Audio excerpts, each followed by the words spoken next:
What am I supposed to be doing that, as you said so eloquently, that I love to do? I love to encourage people. I love, as Derek said, I can call out the very genius of someone else. Mm-hmm. And tell them. One lady came on our show, shout out to Ella May's Creation. Yeah. She was a listener, and she was like, well, I do pyrography. And I was like, what is that? So she explained it, and then she sent Lloyd this cutting board of the New York Giants on a cutting board that she made with her pyrography. And I said, you made that? And she's like, yeah. I was like, why aren't you doing anything with that? She said, because I don't think I'm good enough. And I was like, are you kidding me? Let's go. So I had to come on, we was, featuring it on the show. She started a Facebook business page, and then she starts, I'm like an archer. I put people in position to shoot out in whatever direction they need to go in, because I can see the gift and I can see the genius and say, let's go. But for myself. Yeah. Mm-hmm. And that's what I think Lloyd and Derek were saying as well, is that we're like, okay, but for myself, you're like, okay, now I don't know why they're saying it, because these guys, the genius in them, we don't have enough time on the podcast to talk about the genius in Derek and Lloyd and Unc and Al and LeBaron. Yeah. The genius in all of them. But, like I said, I was at the school feeling like, man, But let me interrupt you right there. And this is the part where I'm going to we're probably going to all be crying at the end of this thing. Since Unc and Gabe have already done, I might as well join the thing. The best part of us launching into this, because we launched the company right after we read the book. We relaunched the company. I'll say it that way. Because we had kind of put the brakes on it, and then we said, no, this is what we're supposed to be doing. This is our zone of genius. What I did not realize, Gay, and what the book helped me realize is to finally truly understand the totality of the genius of my wife. She is brilliant. Yeah. And I've known that, but I didn't know her lane. I wasn't sure, because she would talk about this and she talk about that, and I want to do this and I want to do that. And in my mind, I'm like, I don't know what that looks like. And then after reading the book and going through the understanding together, it got me to the place like, this is what she's supposed to be doing. And so when she talks about she's shooting the arrow, she's right. She's brilliant. She was the one that said, we got to get him on the show. And I'm like, well, I mean, we're just getting going. I don't know that we got to get him on the show. It's got to happen. I got to make it happen. And she was determined to make it happen. And so for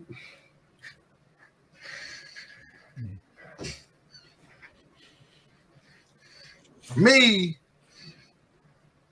the company's worth it just to see her walk into her destiny like this. That's such a beautiful thing. I appreciate that so much. And I appreciate you, Kenyatta. And I so much want you to fully live into that genius and celebrate it and have it right there in your heart and soul 28 hours a day. Gay, you got me on here crying. Thanks, Gay. But I feel the same sense of indebtedness to my wife, Katie, too. I count the day I met her 41 years ago as a day that my genius went like this, because to have two people in a relationship, both of us wanting to support the other person's genius and wanting to have ours be done, it's the best feeling in the world. Sometimes you need to get knocked down before you can really figure out what your fight is and how you need to fight it. Sometimes you need to feel the pain and sting of defeat to activate the real passion and purpose that God predestined inside of you. God says in Jeremiah I know the plans I have for you. Plans to prosper you and not to harm you. Plans to give you hope and a future. Hear me well on this day. This day when you have reached the hilltop and you are deciding on next jobs, next steps, careers, further education. You would rather find purpose than a job or a career. Purpose crosses disciplines. Purpose is an essential element of you. It is the reason you are on the planet at this particular time in history. Your very existence is wrapped up in the things you are here to fulfill. Whatever you choose for a career path, remember the struggles along the way are only meant to shape you for your purpose. When God has something for you, it doesn't matter who stands against it. If it's meant for you, God will move someone that's holding you back away from a door and put someone there who will open it for you. I don't know what your future is, but if you're willing to take the harder way, the more complicated one, the one with more failures at first than successes, the one that has ultimately proven to have more meaning, more victory, more glory, then you will not regret it. Press on with pride and press on with purpose and appreciate what God has brought you through.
Popcorn World.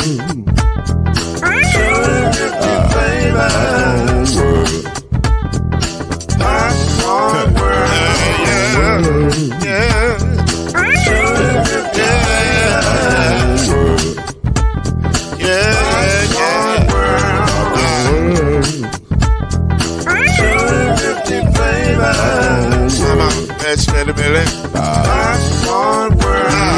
Can I make you groove now? Yes, I can. So you can get this groove in the back of a can. You can make it rhyme and groove and the moves in your hand.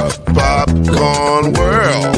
250 flavors gonna make you smile. 250 flavors gonna make you smile. 250 flavors gonna make you smile. I said popcorn make you smile. Ah. Popcorn World. Popcorn World. Popcorn World. Popcorn World. The Popcorn World.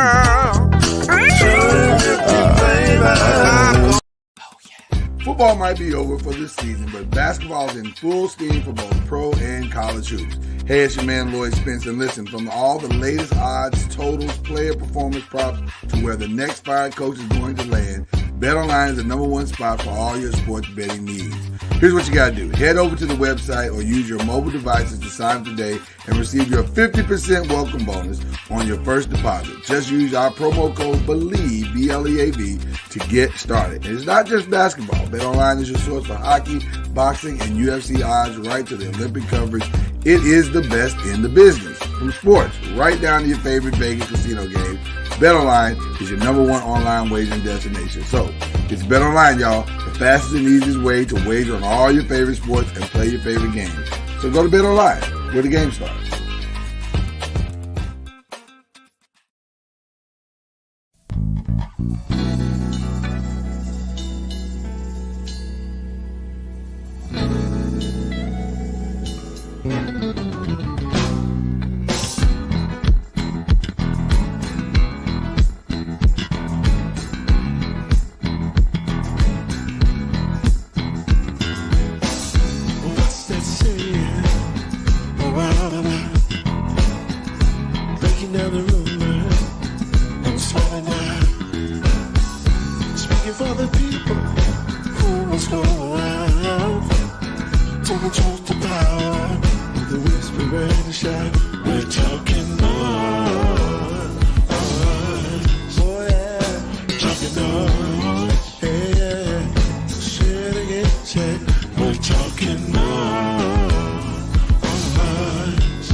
Welcome to Talkin NOIZ, the daily podcast that brings you up to speed and keeps you informed about real issues affecting real people.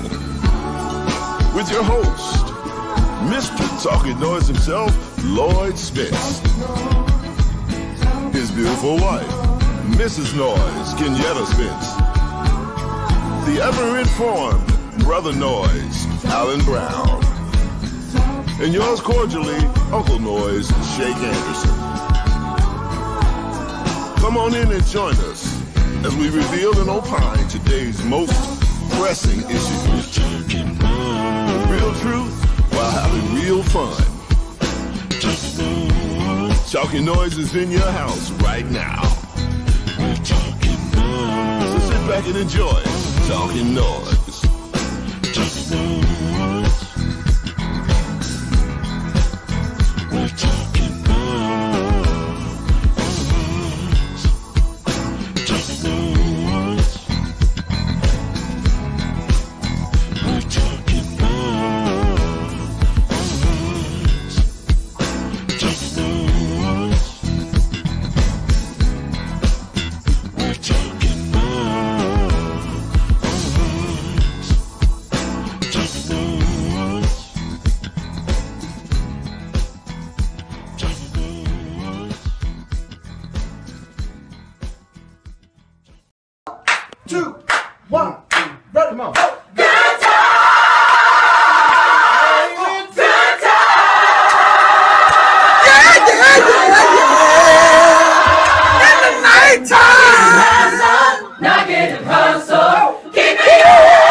Bang your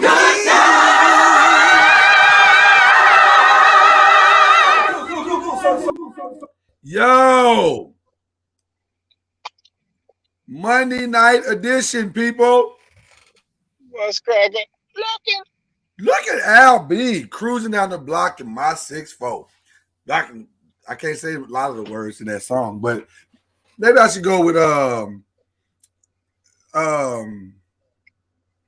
Cars Drive By with the Booming System, but I forgot how it starts. How does it start? Something that you heard no airplay. Oh man, noisemakers, y'all gotta help me out. It's gonna come to me. Funky. You know it's funky because you heard the hearsay. A jam that you won't don't be getting no airplay. Strictly for fronting when you're riding around. Or something like that. You know what I'm saying, Al? I'm about my head, but you know. I'm getting no support from Al in this one. He has left me out here on these streets by my you know, Hey, I heard it. You know, it's funky because you heard it from hearsay. A jam that you love don't be getting no airplay. Strictly for fronting when you're riding around. 12 o'clock when you're night with your windows down. Yeah, I had it. I was getting it. And then I would have came in. Cars drive by with the booming system. That's all I really needed from you anyway, Al. Just that's little bit of support right there was enough to get me to the other side. So what's up, late night noise, man? I know, right? All right. Shout out to the late night noise tonight. Thank y'all for being flexible too, because me and Mama Noise had to go pick up some money. So, and you know it must have been enough money, significant amount, because I said, hey, we got to reschedule.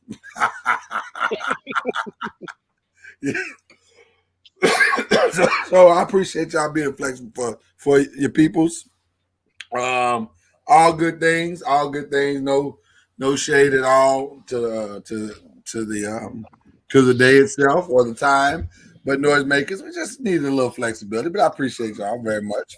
Al, well, you just riding in from work? Are you just getting off work? No. It's Monday. It's my baby exchange day, so I had to run my baby home, and now I'm headed back to my residence.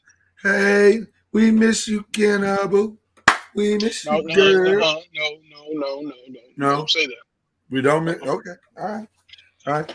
Gone. Not yet any other way. Not yet. All right.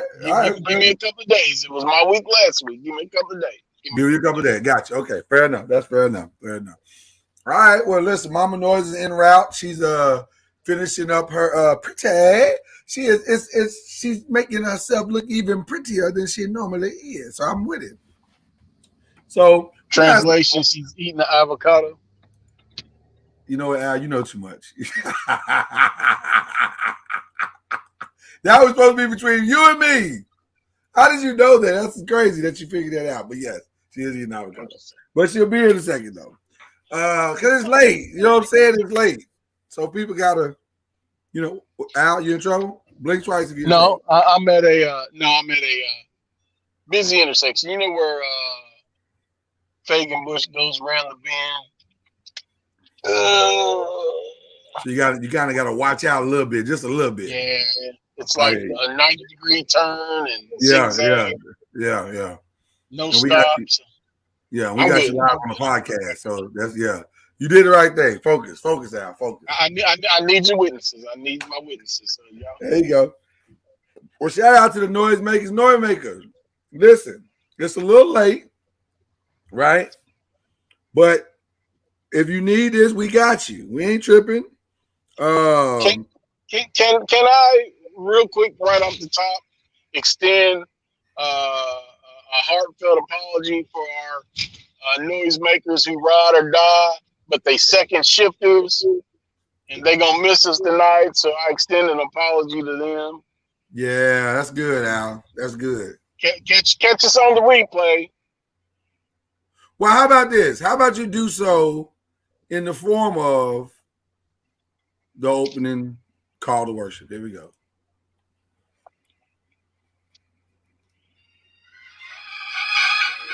dearly beloved, it's that time again for us to come together. Yes, yes. And make some noise. Mm. Although the hour may have changed, the purpose and the mission is still the same. So at this time, although it might be late, maybe different faces, maybe somebody sitting in your pew, but we ask you find a seat, grab a gun, grab a bulletin, and help us make some noise. Mecca like a high, Mecca high road. Yes. This is like the watch night service. Yeah, but you know what though? It's a good number for the watch night service. Cause you know the first night of watch night service. You know the first night of watch night service, they don't ever show no like big crowd. It's just a few people. Right. Yeah, and then but this is a pretty good crowd. You get the right preacher, and it's a good crowd. They treat it like jazz festival. Well, you know, it ain't gonna get popping until the last couple of days. Right. When is Frankie Beverly playing? That's what everybody really wants. Right. When is Frankie Beverly? Oh man. Well, y'all know what it is today. This is definitely in case you missed it Monday, and so we're gonna jump all up in that. I got a couple of different things I want to talk about. Who is this pulling up? Talking about practice. Who is this? What's up, old man? What's going on? Everybody on the road tonight. Yes, sir. Yes, sir. Everybody's on the road tonight. Yeah, I ain't got that good light like Al. So I just turned my interior light on. I should go get Here's what it looked like without my interior light. Well, this is me with the interior light on, so you know it's all bad. Well, it looks like we should just do the whole thing like podcast in cars, or podcast not in park or something. I don't know. Now, Cuz just pulled up. What's going on, Cuz? How you feeling? Hey, I apologize for being a little late. I'm trying to fix me some vittles. Well, listen, we knew what was going to go down at the switch. You know, I figured this was going to be one of them nights where can't nobody say nothing about us eating on screen. We are what we are tonight. Alan already called out Mama Noise for eating the avocados, which she is doing along with the rest of her salad. So this is what we're doing tonight. By the way, that was one hell of a lucky guess. It really was. I had that to have nothing. Why do so many women like avocados so much? I mean, I don't know. I don't get it. I like guacamole, but I mean, they just like naked ass. I don't get it. Oh, I'll be back. Y'all talk amongst yourselves. We'll talk amongst ourselves. Okay. I mean, I don't know, cuz I really don't. Because a lot of them really do like avocado. Just love it. Swear by it. I don't get it. I mean, it's okay, but it ain't all that. That shit ain't good at all. But I don't think it's that good either. But yet they say they can't swallow. See. I'm so glad you got that in before Mama Noise got it. But you knew it was coming. It's the texture. It's the texture of the avocado. I mean, it's okay, but my wife likes to eat it with everything. I mean, she just loves avocado. Mine would. If I bought her more avocado, she would eat it with every meal, I think. Well, can she go buy her own avocado? No, I can't permit that.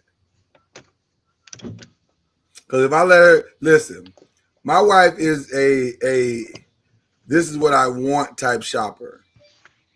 In other words, it's about the snack and the taste and the like when she shops. So I'll never forget, years ago, she went to the grocery store. She said, "Well, I go to the grocery store, baby." I said, "Okay, well, you know we eat, so I don't have to, And admittedly, I assumed too much in that moment. And so when she came back with a bunch of snacks and stuff that she snacked on, and I said, "Oh, I didn't. This is my fault." Because I sent you out there all willy-nilly without a plan, and that's my fault. Because if I send her to the store, she coming back with $50 worth of avocados. I can promise you that, right? You're not serious, are you? I'm very serious. My baby will shop. I have to break it down. So you know how most couples, the man is the one that needs the list? Because I see it all the time in the grocery store. Some lost Wahite man with glasses walking around the grocery store, don't know how to find shit. You see that all the time, right? My wife knows how to find it, but she needs the list though. She needs the list. She's not. If I say go shop, it's not going, because she doesn't shop in a meal mindset. She shops in a here's what I like mindset. So she gets the stuff that she likes. Now it may or may not manifest into a meal. So is this your fault or her fault? I mean, I don't know. That's a good question. It could be my fault. It could be something, but she doesn't like the grocery shop either. So like to eat, right? She loves to eat. Yeah, we all love to eat. Now I know, she don't necessarily care about grocery shopping. He set that one up again. I'm not. Listen, Ron. I've been knowing this man a long time. He won't get me tonight. You won't get that. Mercy. Does your wife do the grocery shopping? My wife loves to shop, period. As long as she feels like she's getting a good deal, she's happy. Anything. I mean, does she care what the shopping is? Does she care? She goes in the grocery store, and if the Lando Lake is on sale, she buys 15 of them. Oh, damn. Because she just loves the fact that it was on sale and she got a deal. And see, we got a freezer in the garage just full of butter. See, I was gonna say something wrong on that, Lloyd, but I'm gonna leave it alone. Well, no, they probably in there slipping and sliding. It's a slippery, it was a slippery slope on that butter right there. Right, that's the name of the church. Slide in Baptist Church. Slide in Baptist Church. Yeah, I get it. I see the connection now. I didn't see it before. I mean, that's just the way she's programmed. She likes the deal. I mean, if it says sale, she's interested. Yeah. and I think my wife looks for the sale too. Now she's not a reckless shopper, but she does like to get the stuff she likes. So a shopping cart could manifest into being a bunch of walnuts and almonds, avocados, some salmon. Put it like this: if I send my wife shopping, it's gonna look like an episode of Chopped. Like when she get back in here, she gonna pull out all the ingredients, and I'm gonna go, well, what am I supposed to do with this? You got 30 minutes. I got 30 minutes to figure out what to do with with salmon, almonds, avocados, and coconut water. Like, okay. Are you in the appetizer round or the main entree? Well, that can go a whole bunch of ways. I was gonna say, Ron, hopefully I'm in the entree, because if I'm in the appetizer round, yikes.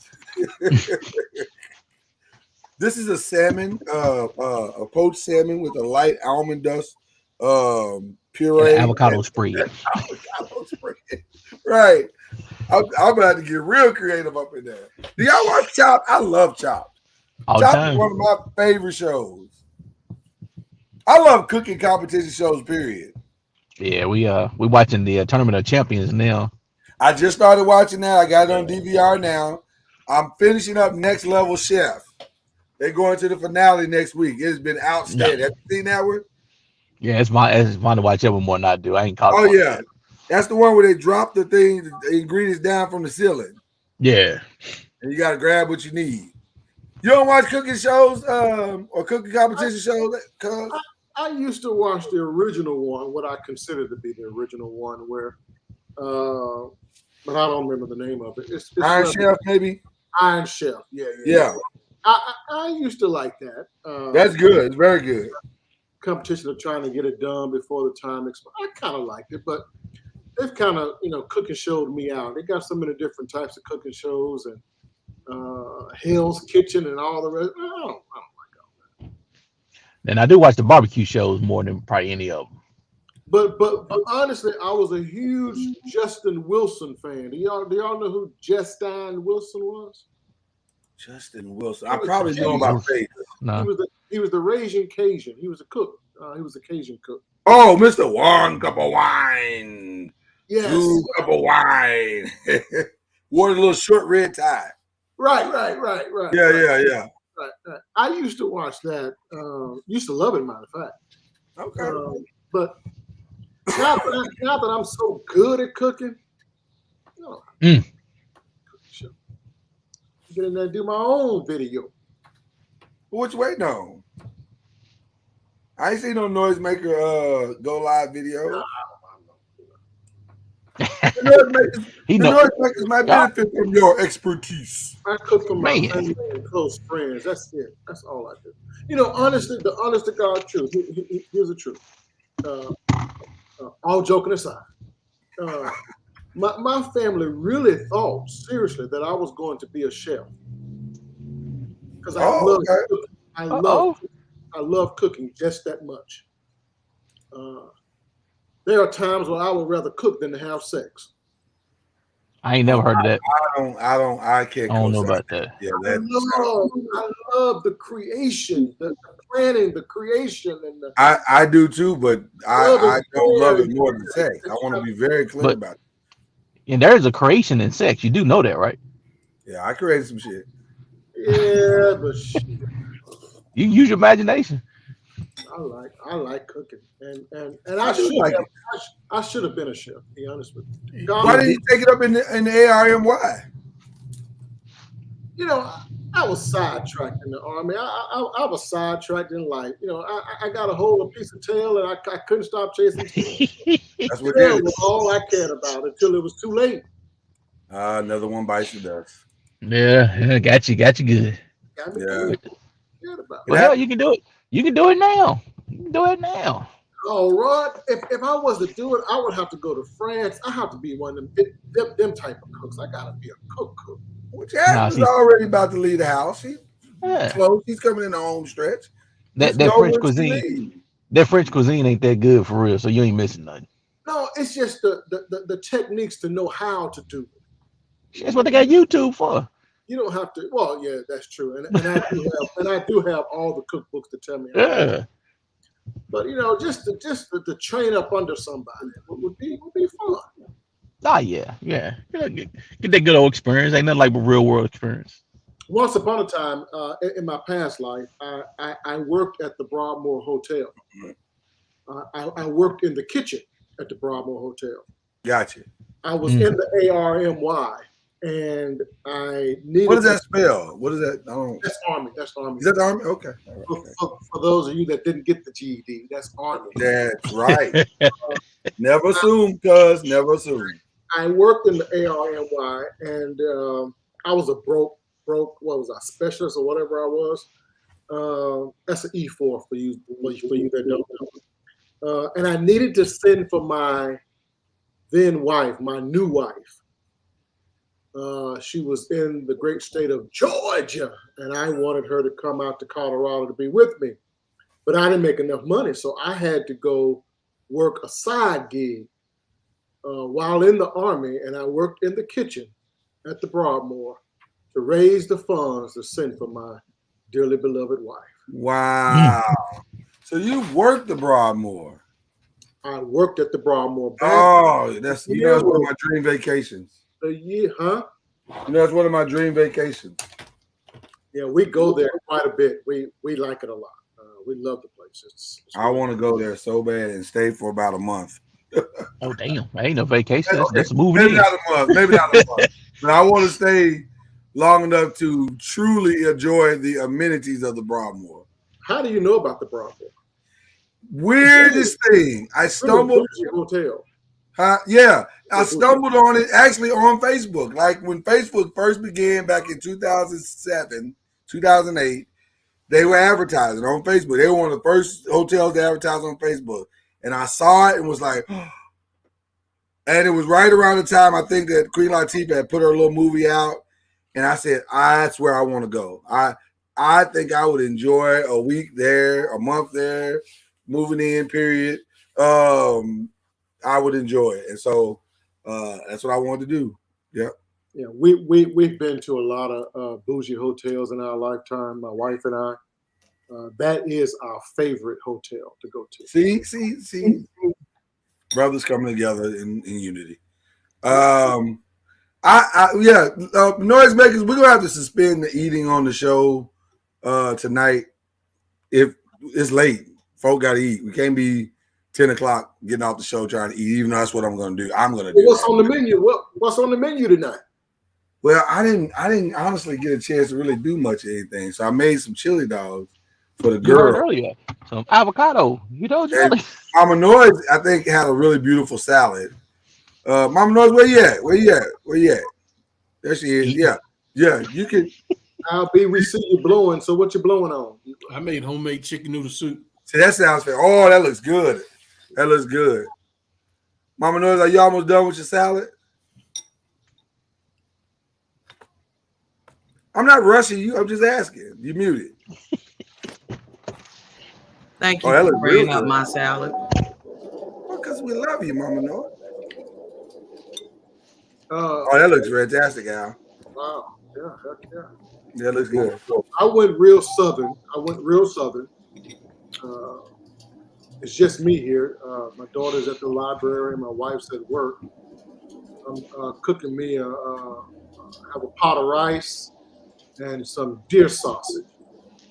Some deer sausage. Oh, wow. Let me ask you a question. Now, the look on your face, Mama Noise, you would think that you just, smelled some shit. She's not familiar with deer sausage. She don't know. She don't know the joy. And you'll make burgers out of that deer meat, cuz? Yes, sir. I actually love it. I actually took out me some hamburger meat. I'm gonna mix the two together. Yeah, that's some good. You gonna eat that in the rice, or you gonna just make a hamburger?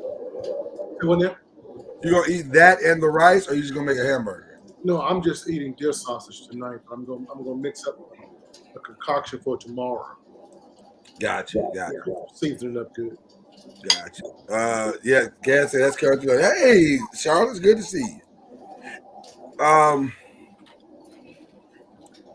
And Mama Noise is eating her beautiful salad that she's eating.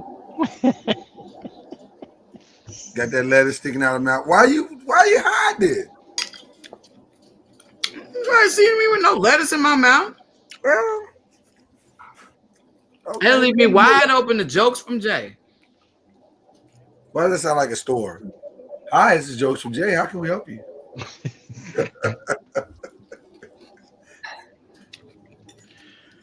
So true.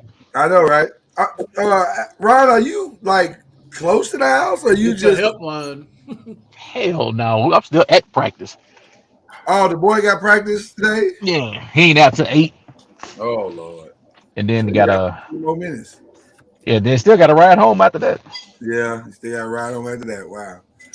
All right. Well, like I said, Noisemakers, this is what you get tonight. We here because we love you, and we just love being with you. So there you go. I do want to give a Noisemakers credit and Noise Media credit for a couple of things. We had one of our highest days of reached people this weekend. We did some pretty decent numbers, if I do say so myself. I didn't look at all the platforms. Yeah. I Still Do shortly after it went off the air. Yeah. I was super impressed. Yeah.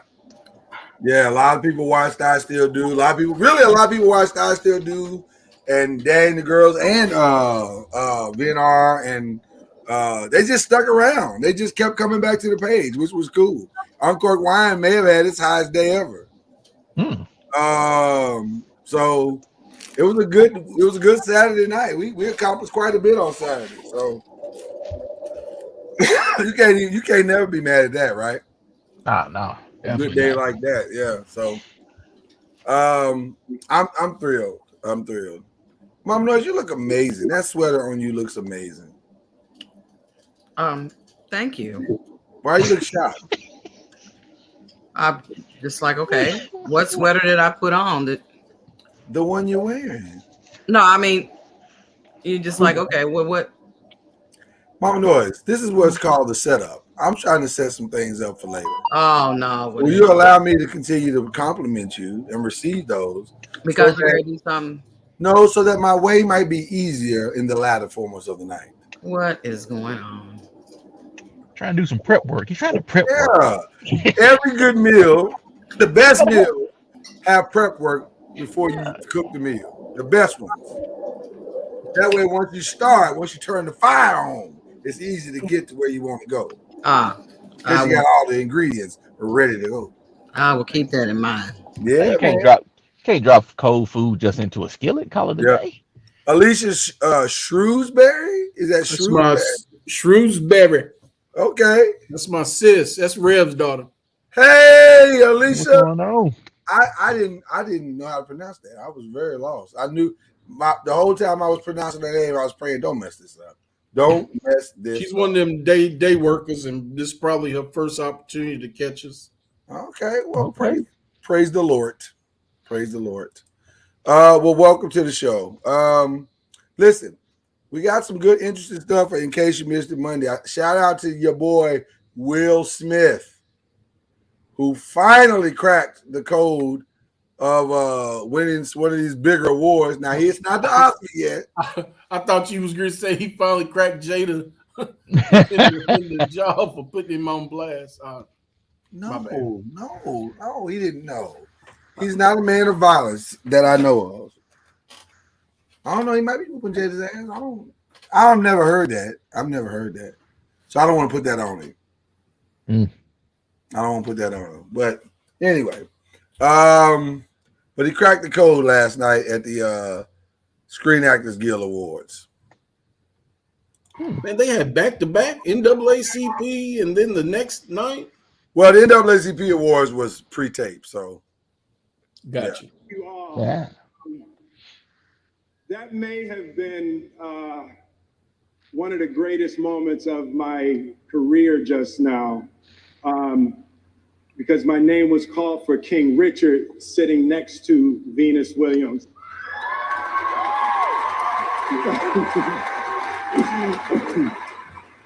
I wish I'd have known. I'd have told him, give her my number. Venus? Richard I love me some Venus. Okay. Is a dreamer like no one. Is it the hair that's doing it for you, or what is it that's doing it? I don't understand. Them long legs. Okay. I agree, Albie. I agree with you, brother. For Venus, over Serena, or equal to? I like long legs, man. I will select Venus over Serena any day. Any day. Wow. Me too, Albie. Me too. Can I say something to both of you brothers and y'all not be offended by anything I'm about to say? I have never seen Venus with a black man. I've never seen neither one of them with a black man. Like I say, besides their daddy. Serena's dated plenty. Serena's not dated plenty black men. Well, yeah. She settled for who? I didn't say what she settled for. I said, the last choice.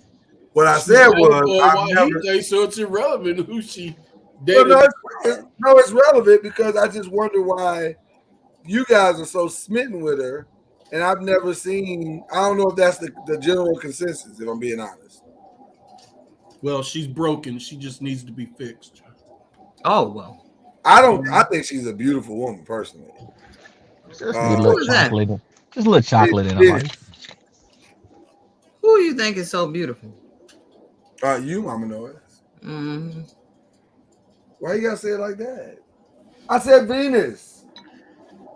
Venus is a beautiful, very attractive young lady. Uh-oh. But that face right there. It don't feel like brothers are checking for her. Okay. Am I wrong? She was in the wrong neighborhood. Doing this. My beard's doing something weird. Maybe it's because she's from Compton. She was too hood for him. She's from Compton? Then she was like, you know what? I've seen enough of this type of life. So anybody who's gonna try to keep that type of stuff going on, then we can't talk. Buff Love said it's Serena for him. He ain't checking for what's her name? Buffalo's also a Cincinnati Bengals fan. So. Remember, I told you guys, and you poo-pooed it as if I was crazy. Remember, I told you about the hair. You think Serena? You think Venus made a conscious choice to never date a black man because of the hair factor? What?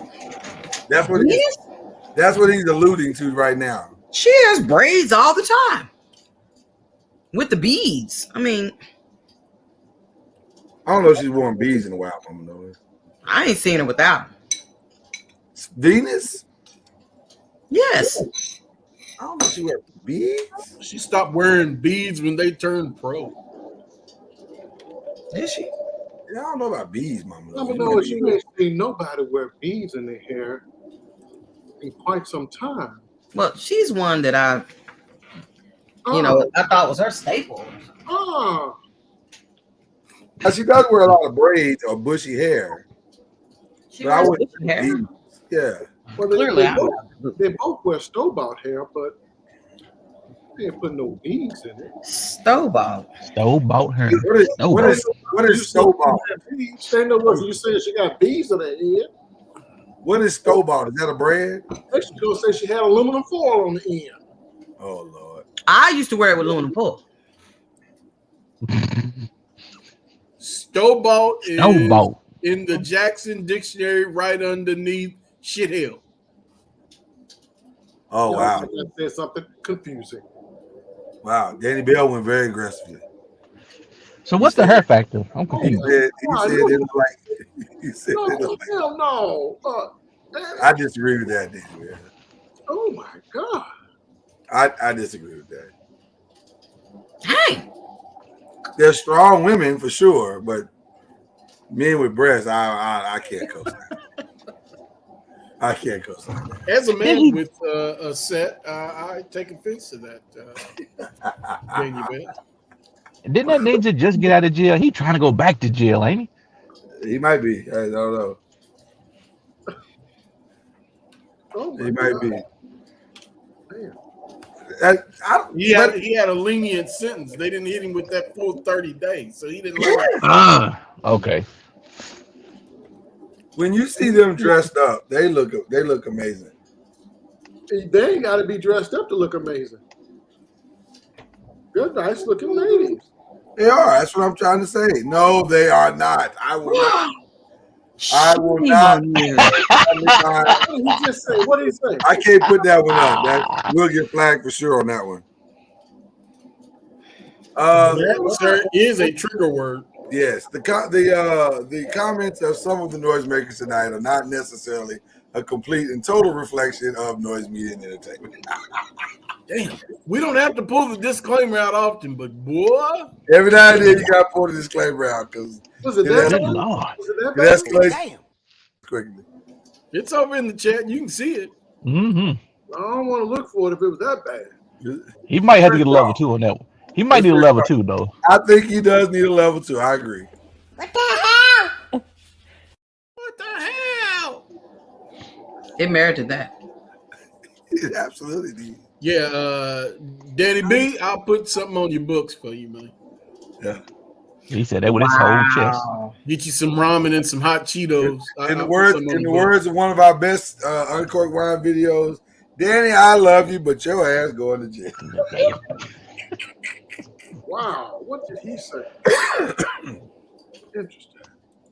That is not a question. That is you even drew reprimand from Princess Noise. You know right. it's bad. Didn't he? Yeah, it's pretty bad. So that was one of the things that took place last night. Will was pretty emotional the whole night, the whole time, man. Kind of bleed into real life. And to walk you around this room tonight, to parent you on this film, to deliver you into this business has been one of the greatest pleasures of my life. You know what's funny? The two girls that he played his daughters in King Richard, I think that's what he wanted Willow and Jaden to be. Not girls, but in Jaden's case. I was going to say he got his wish. You said earlier we don't go for the kid. And you said that yourself.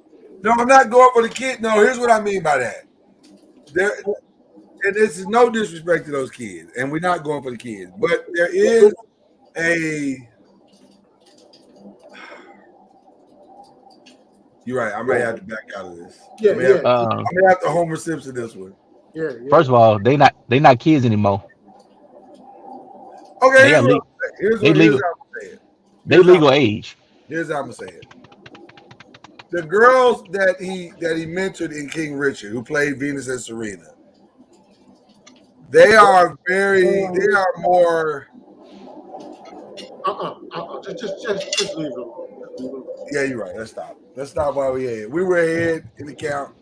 Listen. If Daniel Bell's still watching, I don't know what man you've been messing with, but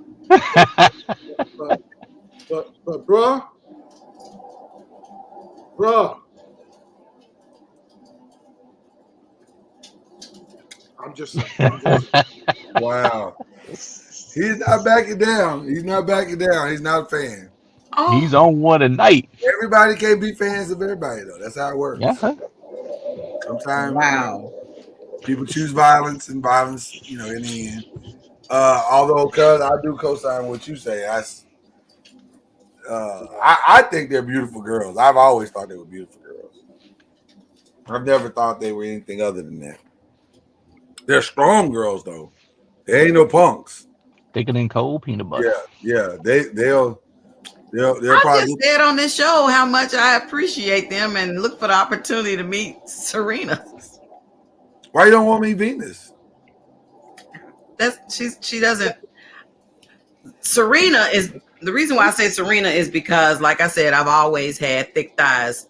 Even when I weighed 130, I still had thick thighs. And so to see someone like her that has those thick thighs and has just walked that out and just showed how much that she's proud of her look, and I'm grateful for it. I appreciate it, and it helps me to encourage our daughters because they may be taking some of those traits after their mama.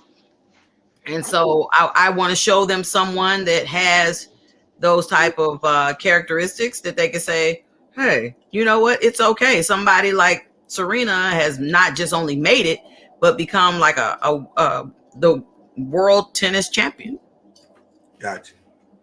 Mama knows we caught you, but I feel like I should just bring it up and out because everybody kind of heard it. You almost sound like you were saying Venus just don't do it for you. She don't have the thick thighs like Serena does. They're pretty thick, the mama knows. And Serena be like, look, I'm not only proud of them, I bet you this cat suit, I'm going to go out here and play in this cat suit. That's true. And she ain't trying to downplay her. She like, look, this is how I am. Matter of fact, you don't like what I'm wearing, then I won't play then. Okay, that's fair. So unlike Danny Bell, you do not think they belong in the WWE Men's Championship? No, I do not. Okay. He is doubling down tonight, boy. He's in a dark place. Regardless of how wrong he is, he's just going to keep on doubling. Yeah. Listen, sometimes you think you can turn around at the poker table. It's probably not true, but you still think so. Hey, it's probably not true, but you still think you can get one more hand. Just one more hand. Have any of you guys ever gambled? Serious gamble? I don't mean pity pat. I don't mean I have not had the opportunity to do so yet. I don't think you would have had it. And mainly because you say you don't think he would do it if he had it. Right. He's not a gambler.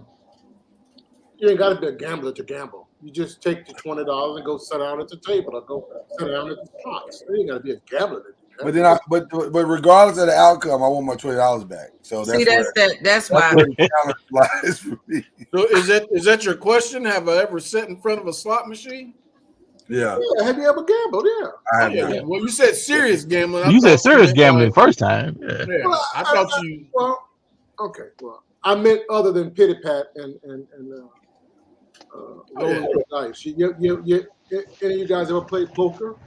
Yeah, all I time. played poker. I just hadn't No. played the high stakes. No money's involved. No. So y'all just taking off clothes? No. Well, me and my wife play at night. There's no concern. I don't think I needed to know that. Okay. I can't unsee that. Listen, Hey, why Ron trying to be free. Support him. Support him. Why does it sound like somebody's underwater, Ron is outside. like under the sea? He's not under the sea. He's What? under the sea. No. Oh, does he hear my noise? He hears my music? Something sounds like we. Is that your music doing that? I thought that was Ron. No. Yes. That is you. Sure I was. said it. I wasn't trying to deny up it. there. I have my snow playing. Well, we thank you for turning it off. I gotta find the remote first. Hold on. I thought that was you, Ron. That's why I didn't say nothing about it. Just accusing Ron. Oh, Nah, Ron. I'm just sitting in the car. I ain't got nothing playing. Wow, Mama Noise. Wow. First the Fat Boys and now this. Really? What? That's what we're doing. Anymore. What's wrong with the fat boys? Sorry, Ron. They broke up, bro. I'm good. They I broke got- up and hip hop ain't been the same since. They ain't broke up. They deceased. What is this? What is going on with the savagery tonight? Why are we choosing violence? They are deceased. They didn't break. When did the fat boys die? The last one passed away during the pandemic. So we just gonna be casual about how we talk about the Fat Boys. Is that what we're I'm doing? just saying Prince Marky D was the last one. Break up, die. That's some kind of. Sorry, said she would never play strip poker. The white boy wasn't all that fat, but he dead too. He's not white. He wasn't white. What white boy? Prince Marky D wasn't white. You thought there was a white boy in the group? One was so bright he was damn near white. I thought he was white. No. He's muted. He's muted out. You muted. Listen, guys. Yeah. Perspective. Come on. Jackson, Mississippi. Oh. When you get past me and Mama Noise, you watch. All you really, Al, all you had to say was Jackson, Mississippi. The Right. whole thing became very clear. Yeah, to Jackson, Mississippi, that nigga is a ghost. Right. I'm gonna let you slide because I'm not sure what y'all trying to say. We got red bones in Jackson, Mississippi. I think y'all might have red bones, as in from like ribs, ribs and other meats, fine meats that y'all have. But see, I'm pretty sure they describe Prince as like albino. What? They want to know why you're in the car, Ron. Do you want to share that on the air today? You actually did share it already, but I think Danny didn't hear it. Sure, what on there? Why are you in the car? No, just leaving practice. He's in the car now, so I'm probably gonna end up dropping once I hit this highway. Gotcha. If y'all have came about 45 minutes earlier, the whole damn show was in the car, felt like. We was just except for you and Cuz, y'all pulled up on post. This is Hey, just man. what happens at the nighttime show. We riding. Hey, well, you said it was time to work. We had to be at work. Shit. You got work ethic. They got work ethic here. This is what they do. That's hilarious. I was surprised at how emotional Will was. He was pretty emotional. That's what I was going to ask you. I'm glad you brought that back up. Yeah. So, and if you could rank the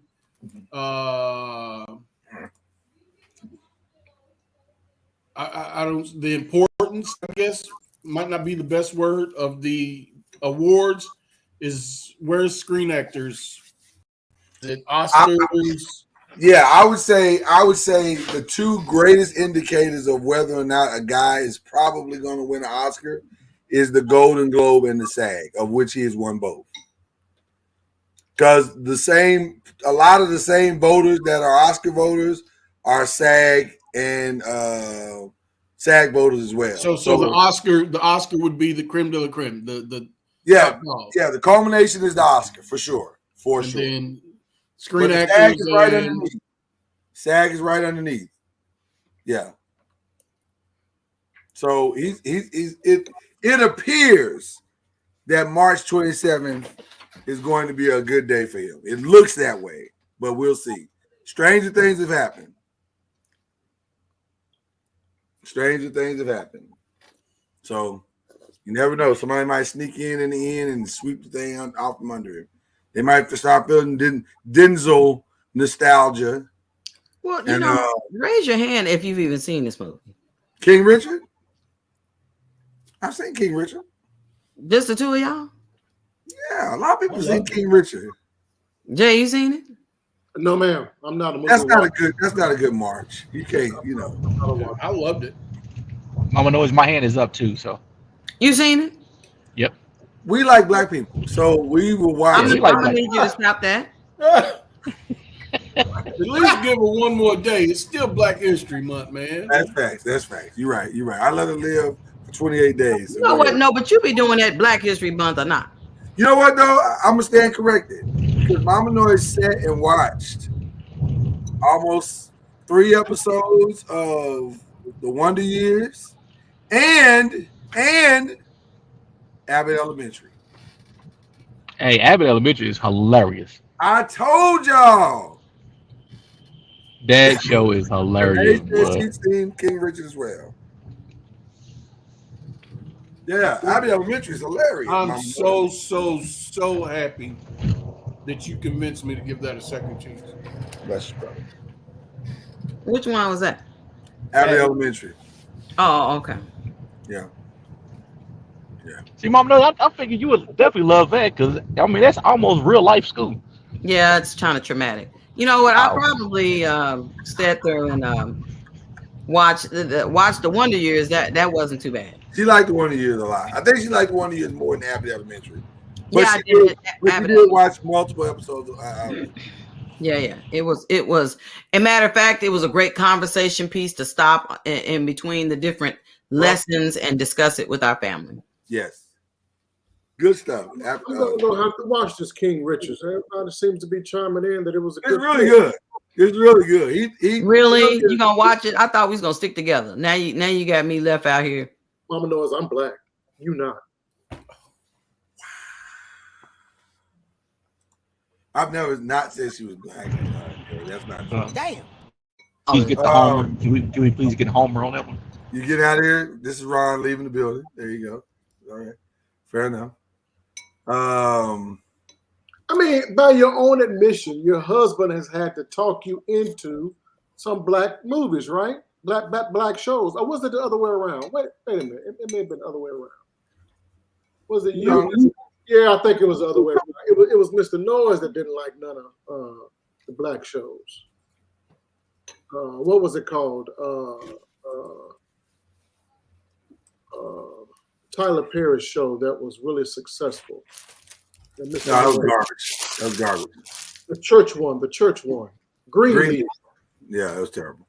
You didn't like that, right? Mama knows you like that. Actually, right? Here's the irony. I did sneak in just a little bit, and I watched a fast forward version of this last Medea Homecoming.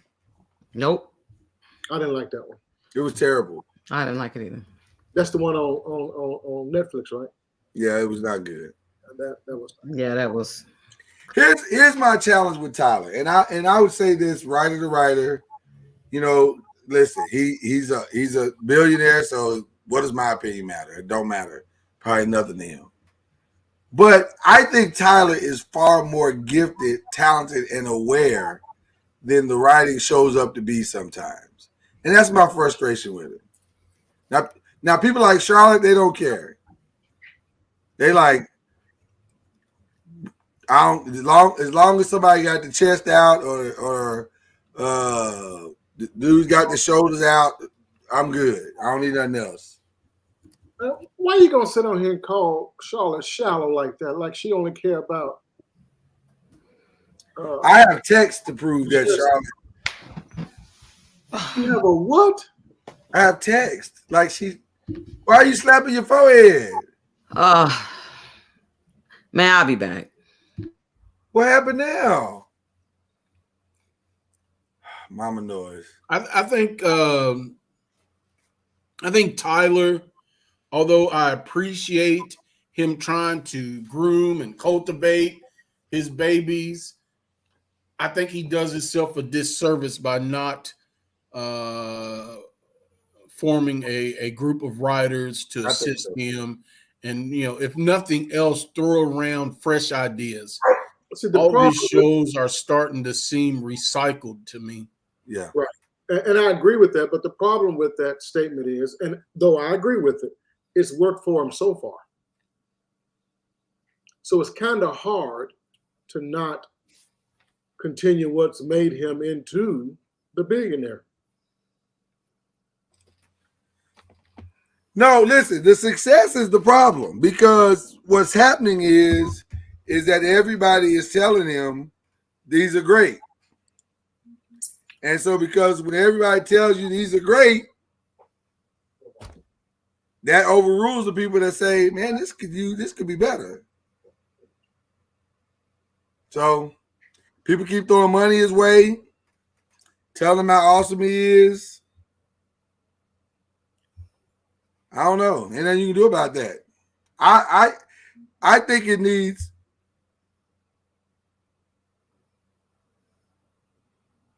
I think he just needs some work, really.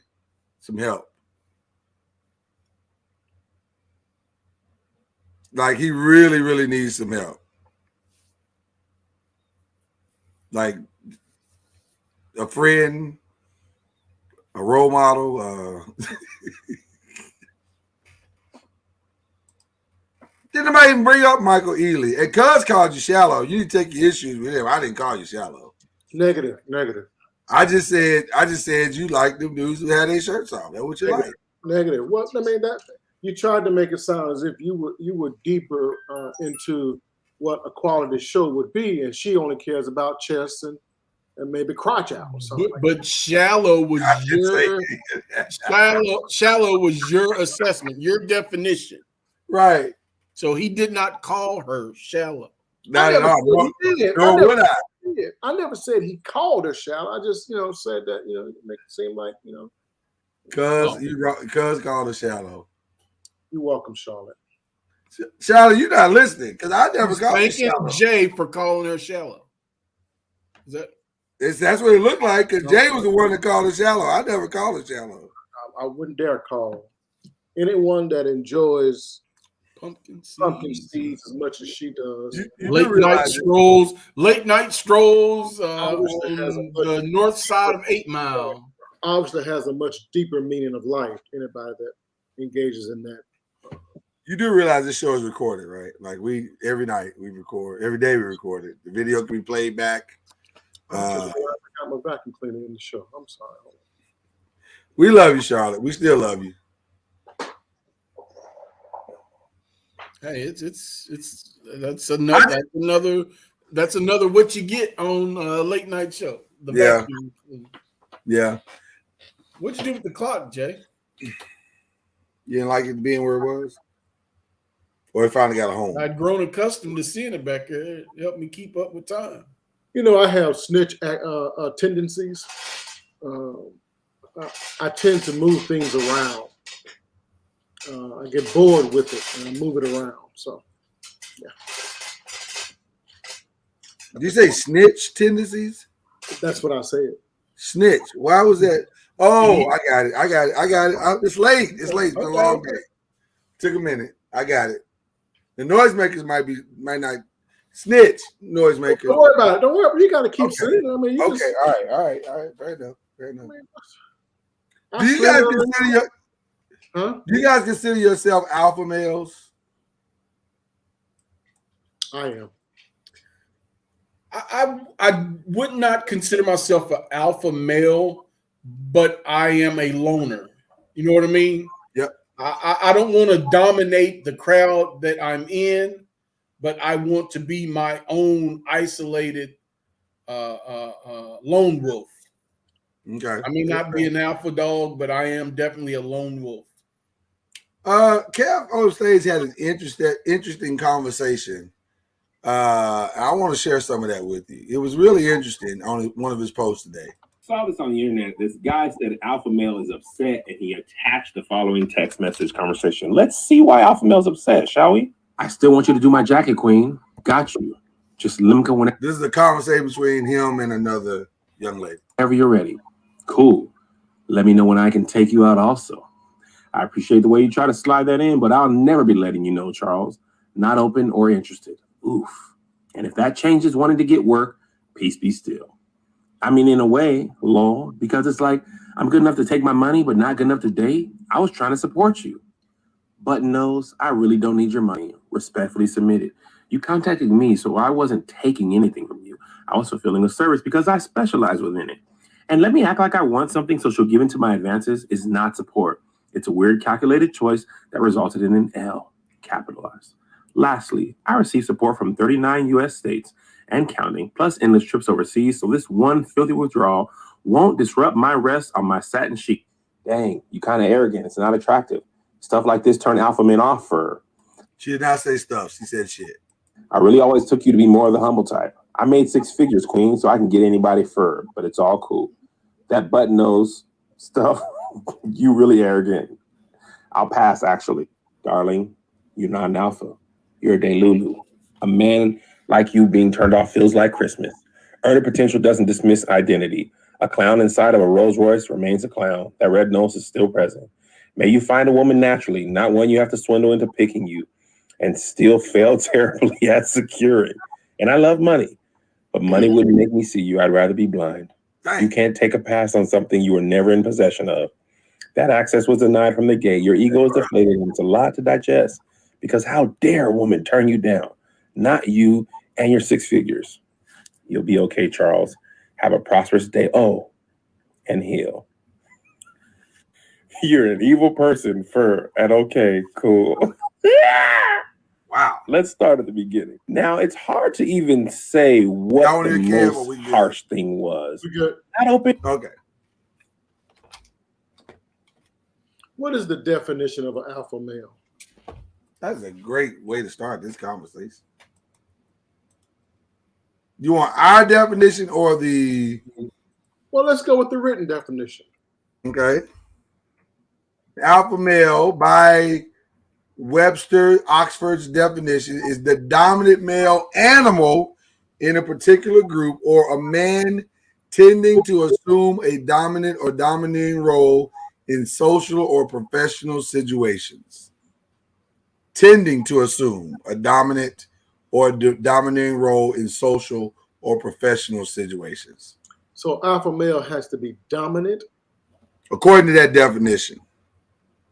I'm not sure I actually agree with that definition. But that is the definition. Do alpha males have to be in charge?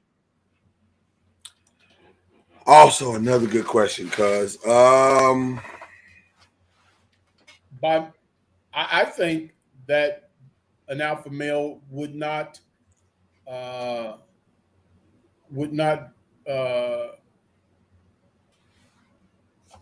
be comfortable not being in charge.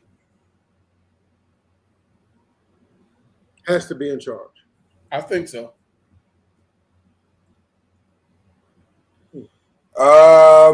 I think an alpha male. I struggle with the statement alpha male, if I'm being honest with you, because I know a lot of guys that say they are alpha males or think that they are alpha males, and it feels like, just from those that say it, that they don't have a clear definition of what it really means to be one. Yeah, here's one. An alpha male is a man who takes charge, one who imposes his will on others, not the other way around. Other men want to be like him. Women want to be with him. An alpha male intimidates. He's unquestionably in charge, no matter what the situation. An alpha male is loud, brash, doesn't care what anybody else thinks. That is theguardian.com. So do me a favor, look up the definition of an asshole, and I would imagine they are similar in nature. So if I click synonym, asshole does come up. There you go. No, because that's what, based on what you just read, that's what I feel like a lot of those guys are. I'm a G, I'm a Rho, I'm a duh. But I've watched so-called alpha males tighten up when a real man walks into the room. When real men walk in the room that can see past your BS, they don't have that same energy. So I hear the definitions. I don't know if that's what I would call alpha males. That's what a lot of people will call alpha males, and it's certainly what alpha males call alpha males, but it's not what I would call an alpha male. Interesting. Yeah. I know alpha males. I believe that I am an alpha male, but my definition of alpha male is different. Well, you definitely got the asshole part right. Oh, shit. Was I not muted? You were. You actually were not muted. You were not muted just then. Alpha male, I believe, creates the environment that he wants. And he convinces others to follow. Now, this is also a definition of a leader. He convinces others to follow without them even knowing that he is creating that environment. So he gets done what he wants to get done. He's very intolerant for foolishness that does not belong in his life. So he is an in charge person, but he's not an arrogantly asshole-ish in charge person. That's right. I call those guys double A's. They're more than just, they are double alphas. Asshole alphas. But a true alpha, I believe, does it in a way that does not demean or put down other people.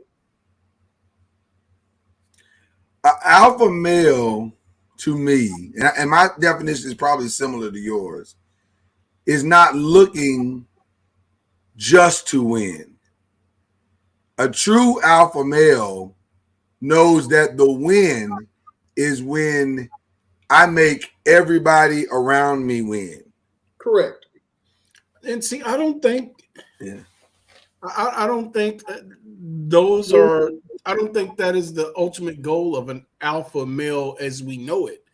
As you prefer an alpha male to be. Right. Because I don't think an alpha male as we know wants everybody around them on the same level. Thus is why I initially titled them, their synonym, asshole. Because I think that's true what you just said. What the world is called, what that dude was a guy who saw a very beautiful girl, thought he found an opening to get in, and she shut that down. And now, I don't need you. So he just wants to win. He probably don't care nothing about her business, who she is as a woman, nothing. And here's the irony. That same girl that shut him down, had he approached it completely different, he may have had a shot. He may have had a legitimate shot. But because of the energy that he brought to it, she's like, no, bro, get away from me. Can I be an alpha male and be mature at the same time? Because what you just described, Albie, is an immature as male. Right. To me, in my opinion, an alpha male. Right. I believe in its truest nature, absolutely. Because even I would say an alpha male is someone that can identify their weaknesses. I agree. And they can work through those weaknesses without losing stride. You know what I'm saying? But I think in society, in today's society, in reality, I think alpha males thrive on being powerful. So that means somebody's got to be weaker. somebody's got to be submissive. Somebody's got to be at a lower socioeconomic status than they are, because if everything was copacetic, then I somehow lose my identity. I'm not as revered as I would like to be if I'm have this alpha male mentality. Can you be an alpha male? And then I'm gonna come to you, Mama Noise, with the next question. Got a good one for you. Can you be an alpha male and dominate others? And that domination hinder their progress? Is that what we're saying? Do we think that's what an alpha male is? I'm better than you, and I'm gonna shut you down and make sure that you can't win, that I stand on the podium alone with my hands raised? I would say to achieve a level of success, most very successful people are alphas. But that doesn't mean that I'm not mature enough to understand the value of other people and want to lift them up. I don't believe Oprah could have gotten to where she is without being an alpha. I honestly don't believe so. To come from nothing to achieve what she achieved? Yeah, I think she definitely became one if she wasn't one already. But she definitely became one. Yeah, right, no, I agree with that. Yeah. Right. What's the Wahite name? The investor, Buffett. Warren Buffett, yeah. Buffett is on top of the world, and everybody knows he's on top of the world, but he still spends time building others. Yeah. Everybody in the room wants to hear what Warren has to say. Oh, yeah. But he's not trying to tear you down to be the greatest at what he does. Like I say, I don't know how we got to be able to differentiate between asshole versus alpha. But see, that's just it. I think what has happened is societally, we've blended the two together because the asshole is the one screaming he's an alpha. He's the one saying, I'm an alpha male. I am an alpha male. I think the moment you have to announce it, you've told everybody that you aren't one. So right quick then, because we so freely spit that word out of our mouth, alpha male. What's less than an alpha male? What's the next one? Is it a B? Well, a beta, or a beta male is looked to be a beta male is looked to be a little more passive, a little more, I won't say submissive. I go from overly aggressive asshole to passive. Yeah, well, the definition is subordinate male animal in a particular group, or a man tending to assume a passive or subservient role in social and professional settings. I think these definitions are jacked. Yeah, passive, subservient, weak. One definition even says effeminate. Jacked. Yeah, I don't agree with those definitions. Mama Noise, what do you as a female define as an alpha male? Sexy. What? Wait, what? What? Is this thing on? Alpha male is sexy? Yeah. You gotta explain that, please. Me and my friends used to sit around. We used to call ourselves the females of the round table. Okay. And sit around and have great discussions. But one thing is for sure, we did not want no jellyback man that we could just walk right over. Because we was like, if you don't have it, I can't be an alpha female and not be with an alpha male. Okay. So you're saying the qualities of an alpha male is sexy. Yeah. Okay. Gotcha. Okay.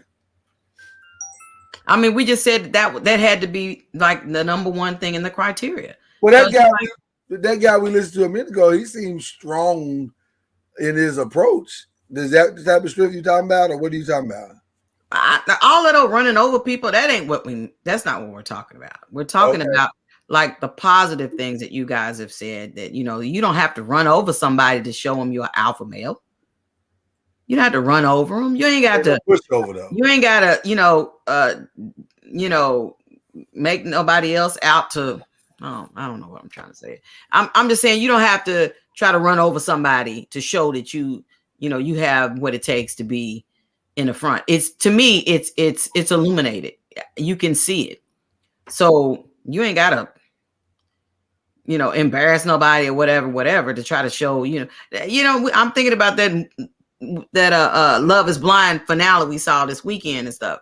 Yeah. Okay, the one dude, he's clearly an alpha male, but he's a reckless alpha male. One that just wants to pop all off, show everybody. Shane. Shane? Okay. Shane. He was, to me, he'd say good things at one point, then the other minute he want to be let everybody know that, well, it don't matter. Matter of fact, the other dude, Shake, right. he was another reckless alpha male. Just, well, she's nice and everything, but she remind me of my auntie. I mean, it's like, boy. And then after the most terrible thing has happened, he like, so let's go to the club. What? I mean, so by what you're saying, ladies don't see alpha males, those type of alpha males, as being a good thing. Right. Not that. That's one where you're saying, bruh, I mean, sir, you doing way too much. Sean asked a great question. He said, can alpha males and females be married? Are you saying alpha males and alpha female? Alpha male, alpha females, alpha male. Can they be married? I'm an alpha female. Okay. I think I think it's more difficult. You can't be both. You can't be assholes. But I know to me, an alpha female knows her lane. She's not trying to take over. She's not trying to run stuff, but please believe if he can't be there, I can come and speak on his behalf.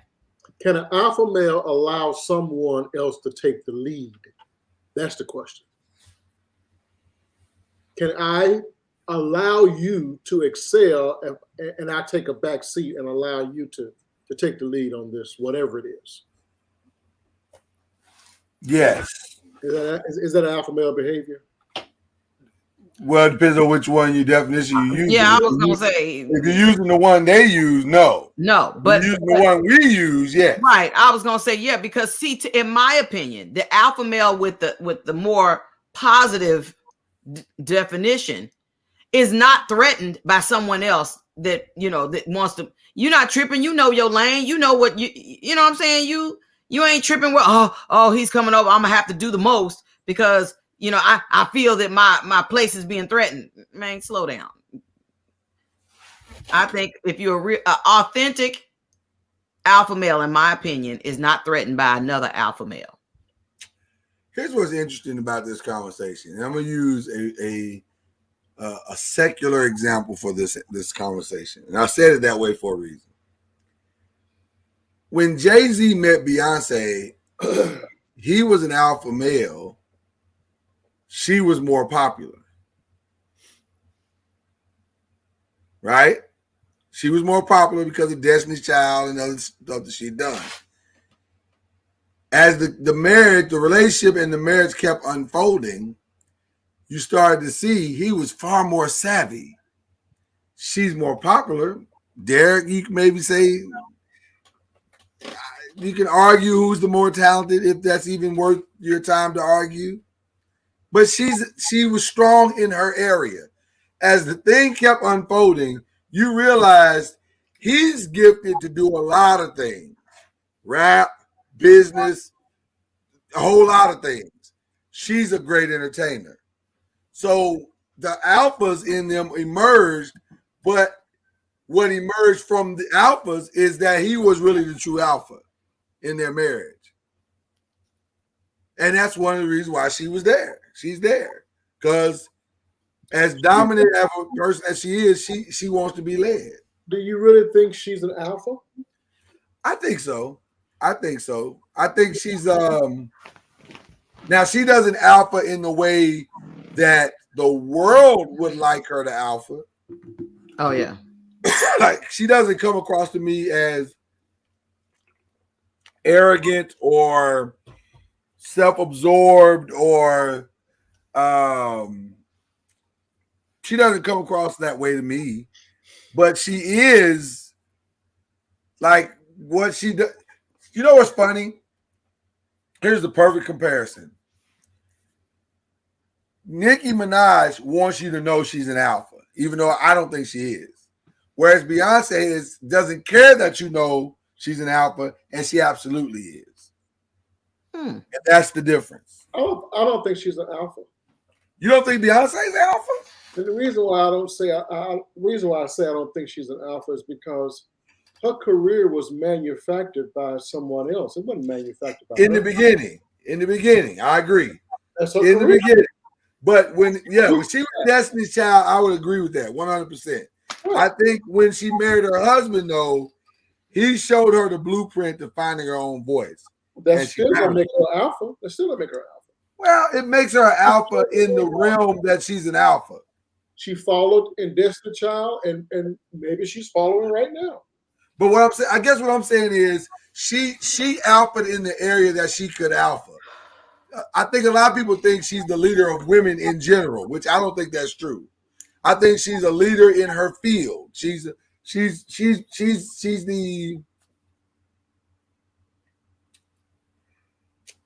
I don't have a better comparison than this, but I think you guys will get it. She's the Lennox Lewis of her generation. She is. She's phenomenal. Why are you gonna use my boxer? Why don't you use one of your? Because my boxers don't fit. My boxers had to fight each other. They had to fight to the top to see who truly was the best. Whereas Beyonce, who is she fighting to see who's the best? Who has she had to fight to see who's the best? Nobody. There's nobody that you can put in a conversation with Beyonce to say they're now. You can say there are people that sing as well as she does. We've talked about Kiki Wyatt. We've talked about Jasmine Sullivan, but nobody in her generation has come close to her success. No, I mean, not even close. But I still say she didn't create it. She's followed. I don't disagree with that. I guess what I'm saying differently from you is that she is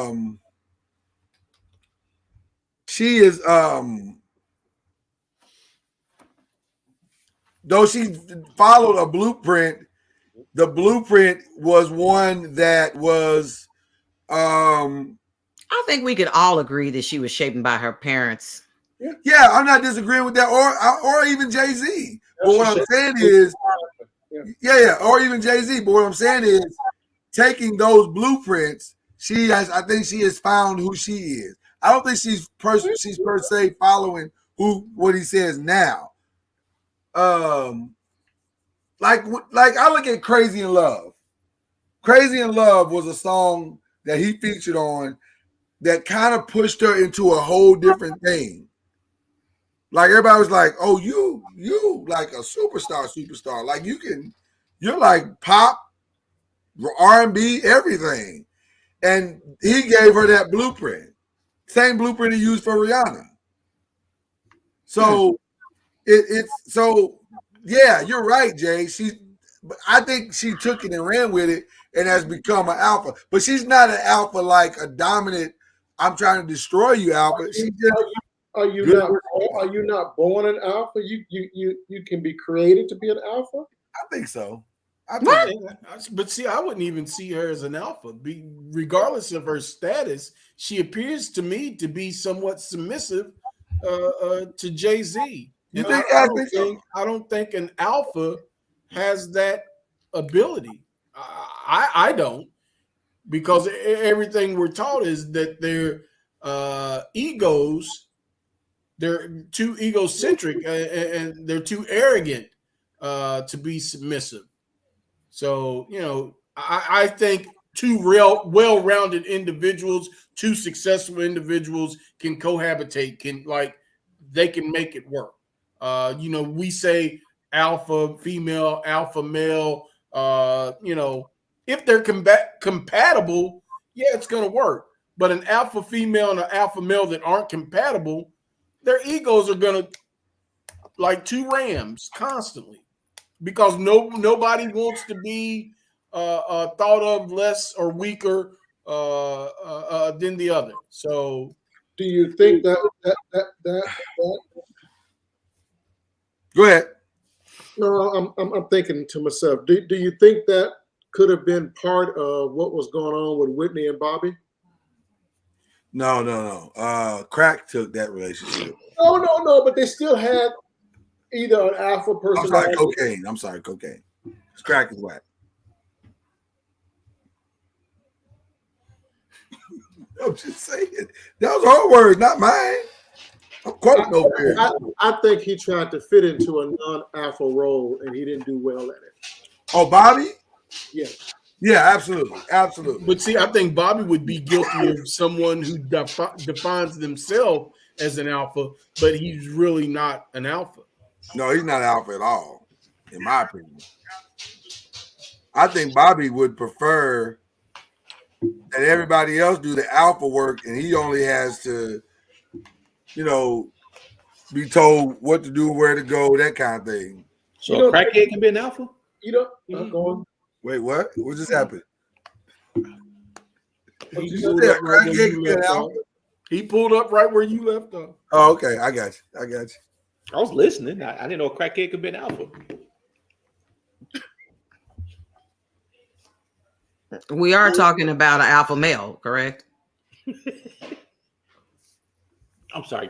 Cocaine, not crackhead. Cocaine. Okay, because first I thought we was trying to say the Greek organization alphas. I must have missed that one. That's Yeah, we're not talking about alpha phi alpha. What's wrong? Well, I must have missed that one. But I agree with Jay that I think that that she is submissive to Jay-Z. I agree with that. But then it's kind of like you mentioned Rihanna not too just a couple of just a few minutes ago, and I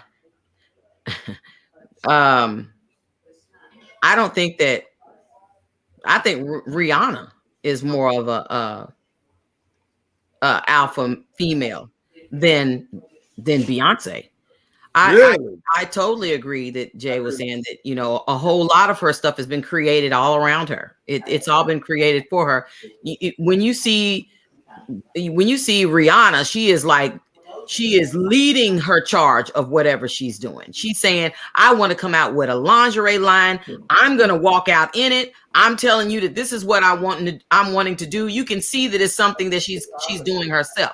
Whereas that's not what I see with Beyonce. I see, like, maybe some people said, Beyonce, you should probably do this, you should probably do that. And she's like, that's now, I just don't see her as being the full out front leading a charge on something. I mean, recently I heard she tried to help some students at a HBCU or something like that, or she tried to help a few people or whatever, but leading a charge with as much money as she has, man, she could do some incredible. I'm not trying to count nobody's money. I'm just saying that if I was an alpha, I am an alpha female, but an alpha female with that much money behind me to be able to lead charges on doing different things, please believe I would.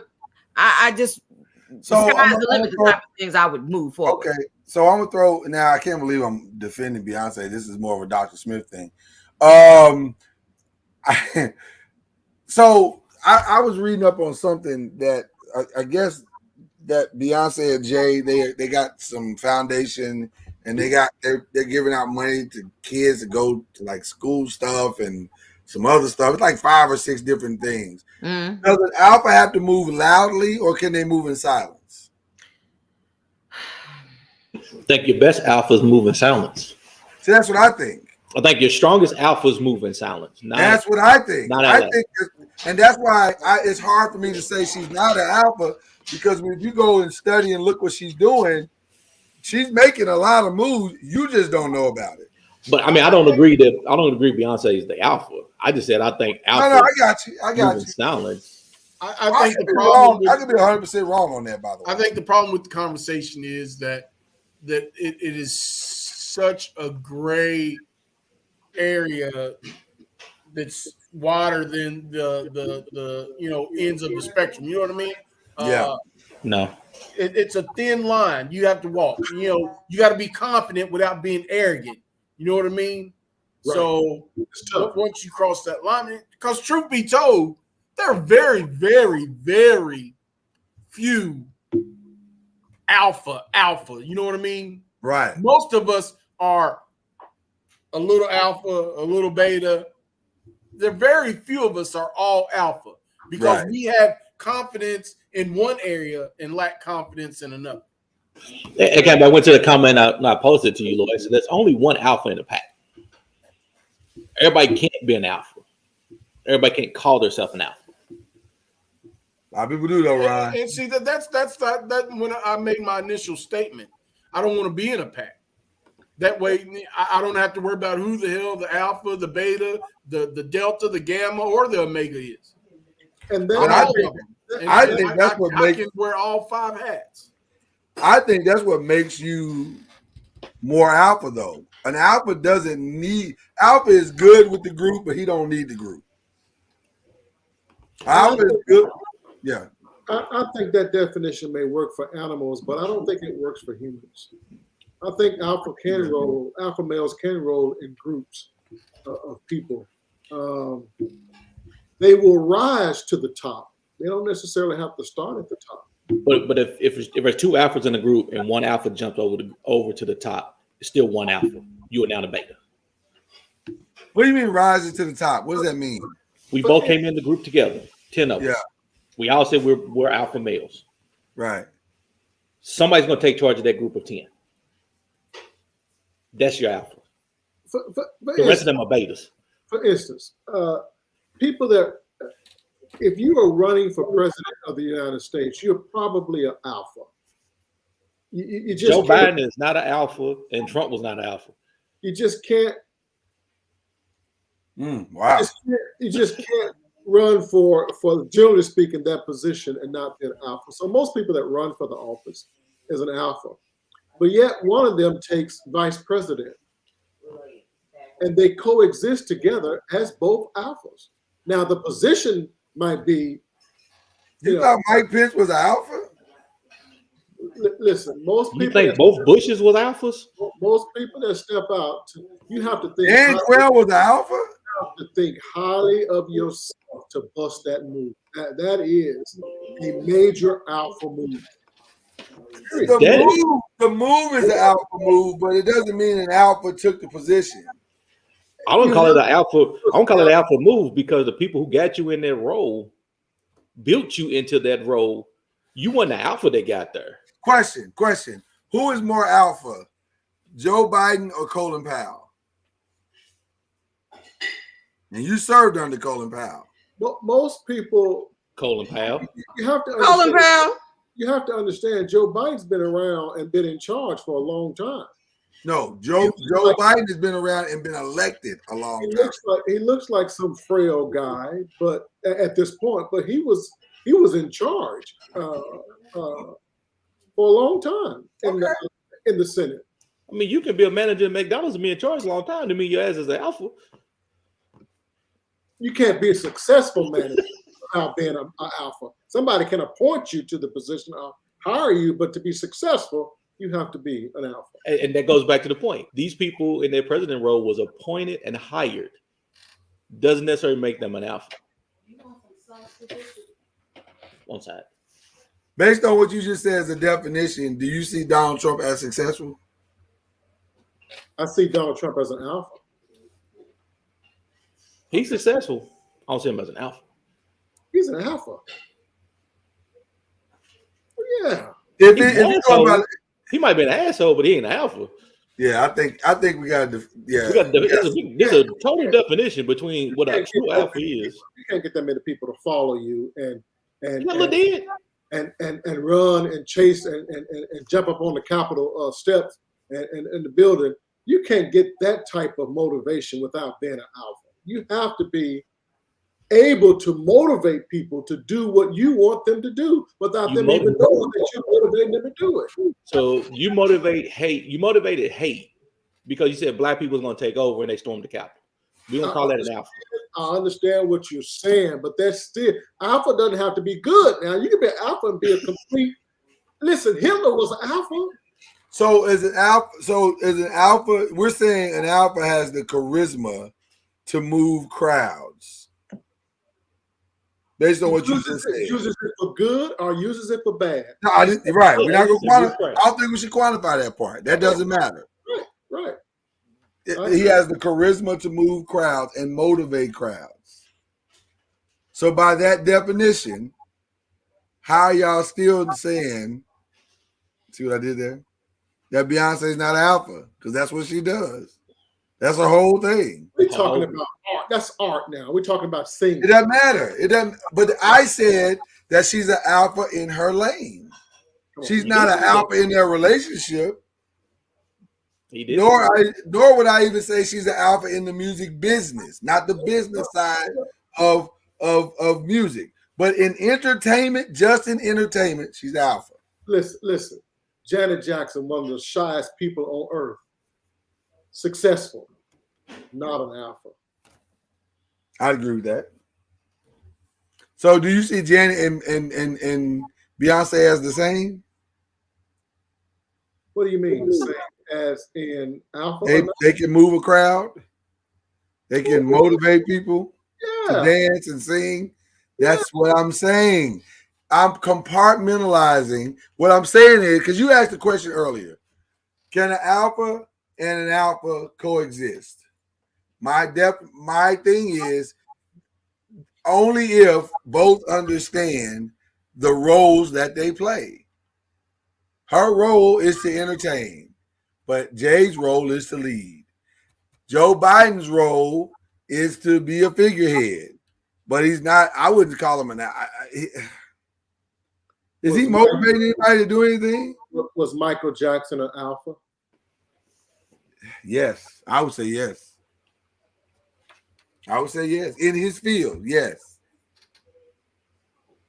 That man bought the Beatles catalog. That man had business partners. He had but he was the one that bought it. I know, but his name's on the check. They give you advice and tell you what to do to make money. A lot of people give people advice. Don't mean you take it and do it. The man got his ass beat by Joe in order to make them into what they were. And but alphas make alphas. So I think Michael. No, alphas can beat the hell out of a potential alpha and beat the spirit out of them and break them. Yeah, but also can build them too. What you can break, you can build. Is Prince an alpha? Was that a legitimate sneeze cough, or were you laughing at Prince? I would definitely say Prince was an alpha. He created that. He didn't have no mom and daddy behind him pushing him. Right. He created that himself. That was all him. No question. All right, this is an interesting conversation. I almost hate we did. I'm kind of lost in it though because that's because you're slow. I don't understand what definitions. If we're creative, that makes us an alpha. If we're successful, that makes us an alpha. That's what I'm saying. I'm kind of getting lost in the definition. Yeah, just because you're creative, I don't consider somebody in the music business who goes out there and dance an alpha. And see, y'all. My thought wasn't that. My thought was you are creative in what you can be an alpha in. I think there's levels to this alpha thing. You can be an alpha in your industry. I'll move to something else. I can go to sports and say Tom Brady's an alpha over there. He's but again, and I use the same argument though. Just because you're successful, does that make you an alpha? No, I don't because think so. You're the elite in what you do. Does that alone make you an alpha? No, But I do think if you are the leader in becoming the elite and the leader in the reason why they're successful, that does make you an alpha. They listen. Year before, 500 team didn't make the playoffs. Struggled. The quarterback threw 30 interceptions to go along with 30 touchdowns. Year after, they win the Super Bowl. The only thing that changed was they had a true leader that they could follow. And they all say that. We follow Tom Brady. And by the way, I don't think you can call yourself an alpha. I don't consider Brady an alpha, to be honest. Well, that's you don't like Brady. So no matter if I like him or not, I don't consider him an alpha. He can't do shit without everybody else. He can't be great without everybody else. I don't disagree with that. But at the same time, your work ethic, your knowledge, your leadership can guide people to be their best selves, which is what I think he did. I ain't no Brady fan at all, but I recognize. I think there was more people who had those work ethics, but the only people they're going to talk about was Tom Brady.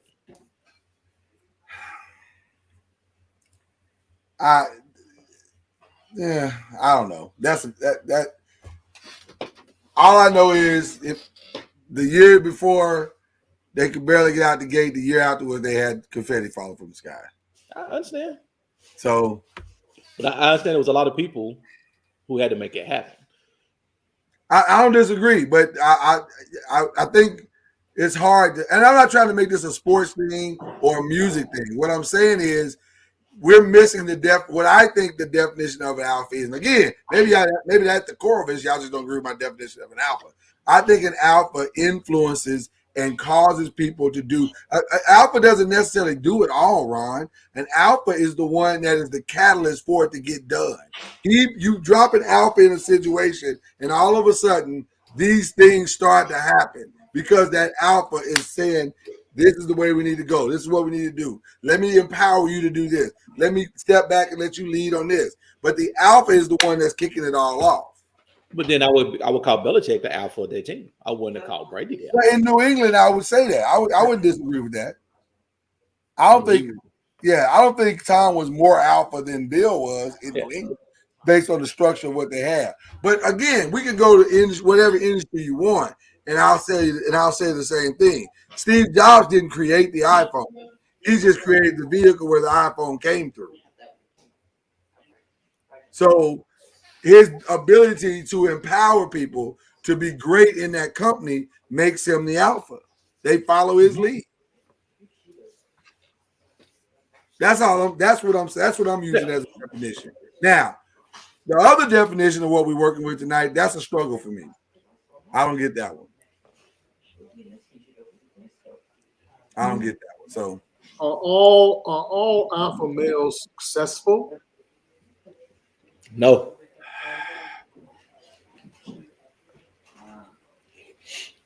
That ninja that comes home and runs his house like slave quarters, that barely makes ends meet check to paycheck, is a dominant alpha.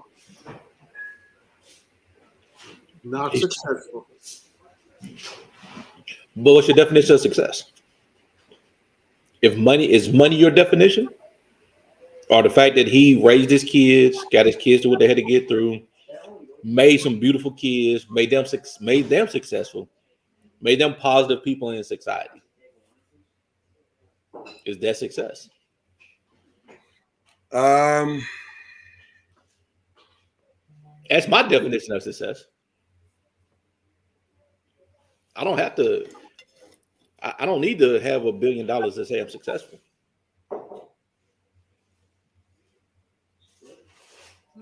What do we call a success? Exactly. There you go. There you go. That in what is it out? That's the rub right there. Therein lies the rub. Back to them damn definitions again.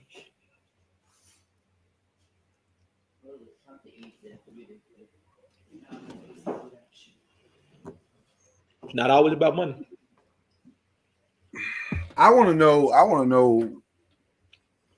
Well, I know what ain't alpha. That nigga that we heard earlier was not alpha. He was just an asshole. I think asshole is my new favorite cuss word. Not shit hell? No. Because shit hell doesn't fit together naturally. Shit hell's mine. That's it. Shit hell to me feels like an interracial marriage. Like they really don't go together. You're not really cussing until you throw out that MF word. That's when you cuss. Everything else is just, slang. Is that your favorite? Is that your favorite word? Sammy Jackson. That to me is really cussing. All the other stuff is just slang. I mean, instead of me saying mama, I'm not mama. Instead of me saying I got to go boo boo, I got to go shit. It's just slang. It's just another word for it. Okay.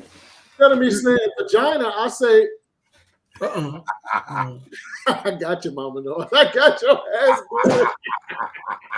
You think, I know he get ready to say it. Oh. Okay, so let me ask you a question. What's your favorite one? I don't have a favorite cuss. Everybody has a favorite. Everybody has a go-to. I have two. I don't think I have a favorite cuss word. Yes, shit hell is clearly one of your favorites. I don't like to cuss. No. I got it, Al. You only meant to ask. I got it. Lies. Cuss. Thank you. You're welcome, babe. Lies. I don't have a favorite, but the one that tends to get used often when I am heightened to that level of anger is the F in many different variations. Effort. That's cussing. M and effort. Yeah. Oh, that's cussing. That effort, boy. That's feel good after you say it. Yes, sir. That's cussing. I'm gonna bust it out right now if I could. Is cussing necessary to keep blood pressure down? Yeah. Calling somebody a good MFer throughout the day. It's a stress reliever. Stress reliever. Sometimes you just have to call somebody a stupid mother. If you little mother don't sit down, yeah, I'll slap the shit at this little mother. Every time, and they deserve a you black summer. You dirty mother. It's a very aggressive group. Oh, damn. What the fa la la la la. Stress reliever, yes, for sure. Man. For sure. So basically what y'all telling me, not you, Mama Noise, because you're not part of this foolery, is if I cuss more, I can get rid of some of these pills I'll take. Is that what you're possible? Oh, baby, you don't have to cuss. You're fine, baby. You don't have to. Don't cuss. Oh, no, you don't have to cuss. You don't never have to be scared to cuss. I think cussing is more of a man thing. When your mama and them ain't around. No, and hear me out when I say that. Hear me out when I say that. Sorry. I forgot. My fault. I'm so sorry. Don't cuss. Don't do it. Yeah. I think cussing is more of a man thing. Because, like, when women cuss, it just feels awkward. But you know what? You said that, and it made me think. I do get offended when I hear women using. That's because you old school. That's the only reason why. Dude, that's true. Well, shit, hell, I say the same thing. Why am I offended? Because I love to hear a woman cuss. I used to love to hear my aunts cuss. I used to love it. Can I be honest? I like to hear Mama Noise cuss sometimes. When they cuss at kids for doing something, dude, oh man, that does something to me. Ain't nothing like a woman calling a man an N-word. I mean, you black. Let me tell you, I said, man, when the lights off in our bedroom. Nope. I enjoy that. I really do.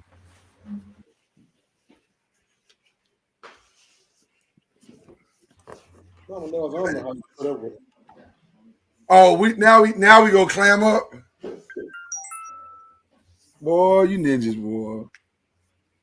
Yeah, I honestly do believe that cussing is a stress reliever, and I also believe that it's humorous at the same time. It actually very humorous. Makes you laugh inside when you say some of the things that you say.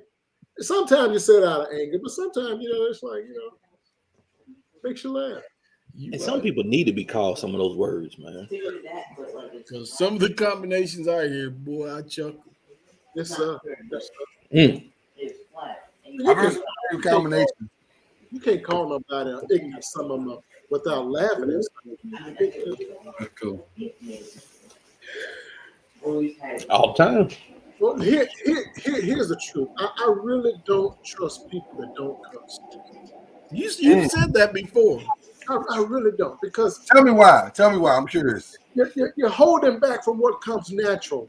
Because see what they end up doing, they end up making up words to replace the cuss word. What kind of shit? That's bullshit. Because here's the thing. What I don't want is a vegan human being. Don't be no vegan cusser. Don't do that. Don't be tofu in your cuss words. You know what I'm saying? If you don't do it, that's some bullshitty. No. I do tofu my cuss words, so I don't know why you say that. But you were thinking bullshit. You just didn't say it. I don't like it. I don't eat tofu. You ain't gotta like it. I ain't got time to try to figure out another word for the word. Because sometimes you in that moment, you can't think about another word except cost my MF. You can't replace the right word in a love-making situation. You can't be replacing the word. Shit. Because people always talking about something. Darn it. What? Yeah. That's what they said. Darn it. You mean damn it. No, they meant what they said. They didn't. They didn't have their heart in it. Oh, Catherine. Oh, my sweet cousin, Catherine. By the way, Catherine, I don't know if you heard us the other day, but we talked about how beautiful you are. You girl, if we could all look that good at 70, my God. Oh, yeah. I remember the picture you showed. My God. How are you single? I don't get it. There must be some dumbasses in Canada. You say dumbasses? See, they deserve that. Listen, my three favorite in no particular order. I love dumbass. I love asshole. And my favorite is that's bullshit. That's some bullshit. With emphasis on the bull. I enjoy those. I think you need that. You gotta have that. Just as a stress. I know I feel less stressed since I've reiterated. See, when they make you a pastor in a church, they button you up tight, man. You be like, damn, I can't say what I want to say. That's the problem. They start cussing, more and more people show up. But sometimes I cuss so much I actually feel bad. Really? Yeah, because some of the words that come out of my mouth sometimes, a human shouldn't say them like that. That never happened on this show. That's for damn sure.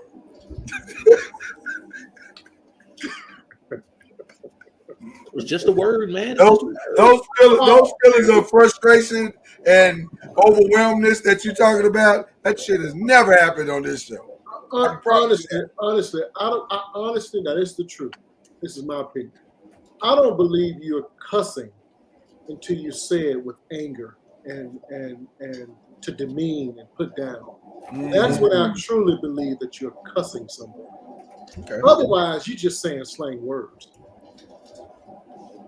I said I only cuss at the kids.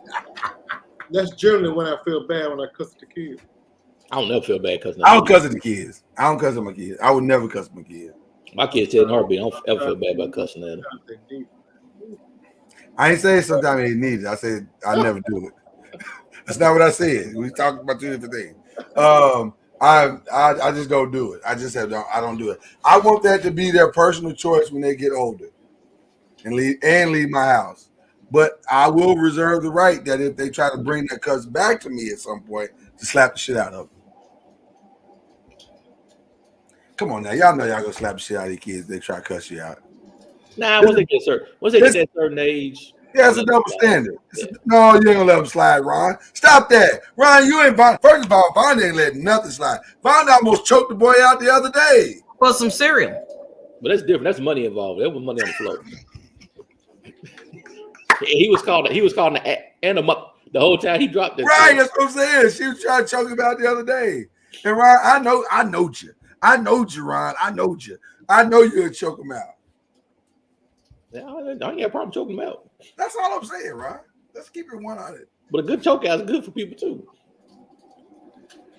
Why are we as a society so hooked on certain words being curse words?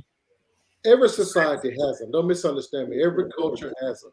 Right. But why do we have these chosen words as bad words? The same reason that we are hooked on certain words that we can't say anymore because they offend people. We've really societally, and this is just my opinion, we've eroded into bans. Like we really have. Like we're sensitive about everything now. Everything. I get the historical sensitivities. I'm with you, Jay. I'm starting to kind of see some things as I get older, Jay. So I'm leaning towards you a little bit in that I can't let it trigger me all the time and go off all the time. But I do get some of this historical references, like the guy that slapped the ish out of the old boy Saturday night. I get that. But listen, at some point, I gotta tone it. I gotta be all right with some of the stuff. Like, come on, man. I can't lose it on everything. You can't, you body shaming. Oh, you this. Oh, you're homophobic. Oh, you this. No, I'm not. I'm just expressing myself in a way where I want to express. If a word, it's Jimmy clear enough. If a word triggers you, it says more about you than the person that's actually using it. That's exactly right. But that's not what society is trying to tell us, though. Society is trying to tell us that if a word triggers you, then the person that said the word should be canceled. Mm.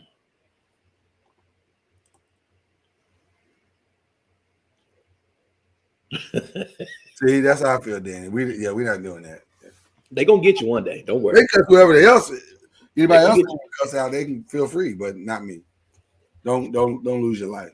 I think my mama has always passed along her Napoleon complex of the fact that she's short, and she's regularly let us know as kids that she will take us out, and frequently reminding us that her boot camp training taught her how to take a person's life, and that she is no problem taking our life.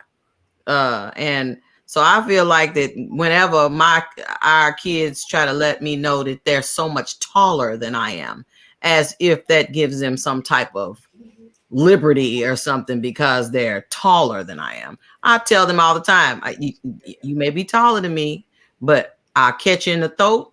I'll sweep them legs under the floor. You can hit the mama. Why is it gotta be so that? Because you think because I'm shorter than you that you can just. I'm trying to go ahead and get that out of the way and get that out your mind because you don't want the smoke. I think that's fair. Mama knows you too nice. Jay, you trying to tell me if your beautiful child comes in and says, "Yeah, this is some bull." Sweet. The way you treat me, get hit right in the throat. You're not gonna address it. Oh yes, I would. But listen, my daughter cusses. My daughter cusses all the time to herself. Listen. I know for a fact that the way I'm on her ass, she be saying to herself, "You black mother." I know she does. She has no other choice because I'm on that ass. But one day, I know she ain't thinking, "What a great dad! What a great guy!" But one day, what if one day she comes in with her new fiance and says, "Look, mother, I'm gonna do it my way." Now you're demeaning, so you do get your ass whooped on that one. Now we playing around and joking, that's different. But if you just want to be an asshole like that, I'm saying she coming with big cuss energy. She'll get big cuss knocked out. That's all I was saying. That's really all I was saying. But like we said earlier, it's how you say it and how you're approaching the situation. If you come into the situation where you want the smoke, you decide to cuss, then you get everything that goes along with that. My goal is to be 72 and still able to whoop ass. That's my goal. I don't want to be 72 still whoop ass. Yes, Ron. Yes, you do. You still may need. Sorry, you can mute and moderate. You uncomfortable with this. Told my kids a long time ago, dude. As long as it's not nailed down your ass and get hit with it. I don't even know how to whoop ass. Oh my gosh. No, not whoop. Yeah, no, not whoop like a belt, Ron. I'm sorry. No, even a fight. If I can swing a bat at 72, your ass is grass. Oh, okay. We on the same page. Swing a bat. We on the same page. Me and Ron on the same page. I ain't got to knuckle up no more. Al, what are you doing? What happened to Al? Is he okay? We ain't checked on him in a while. Is he okay?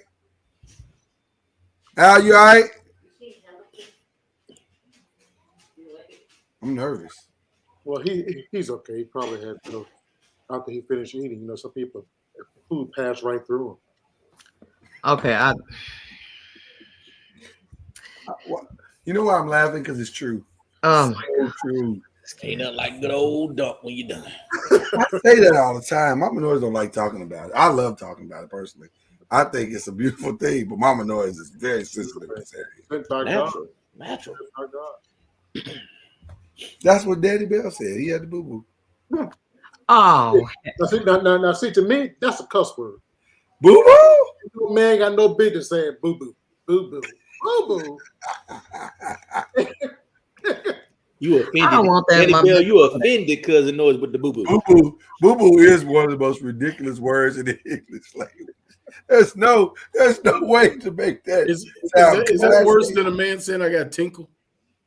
No, yeah, he's right. That's up there. That's up there, bro. Tinkle. Golly. Bruh. Don't take a piss, man. Come on, what are you doing? Yeah, right. You pissing, bro. You pissing. Tinkle. Drain your vein. Tinkle. Come on, now. Al B's right there, boy. That's pretty bad.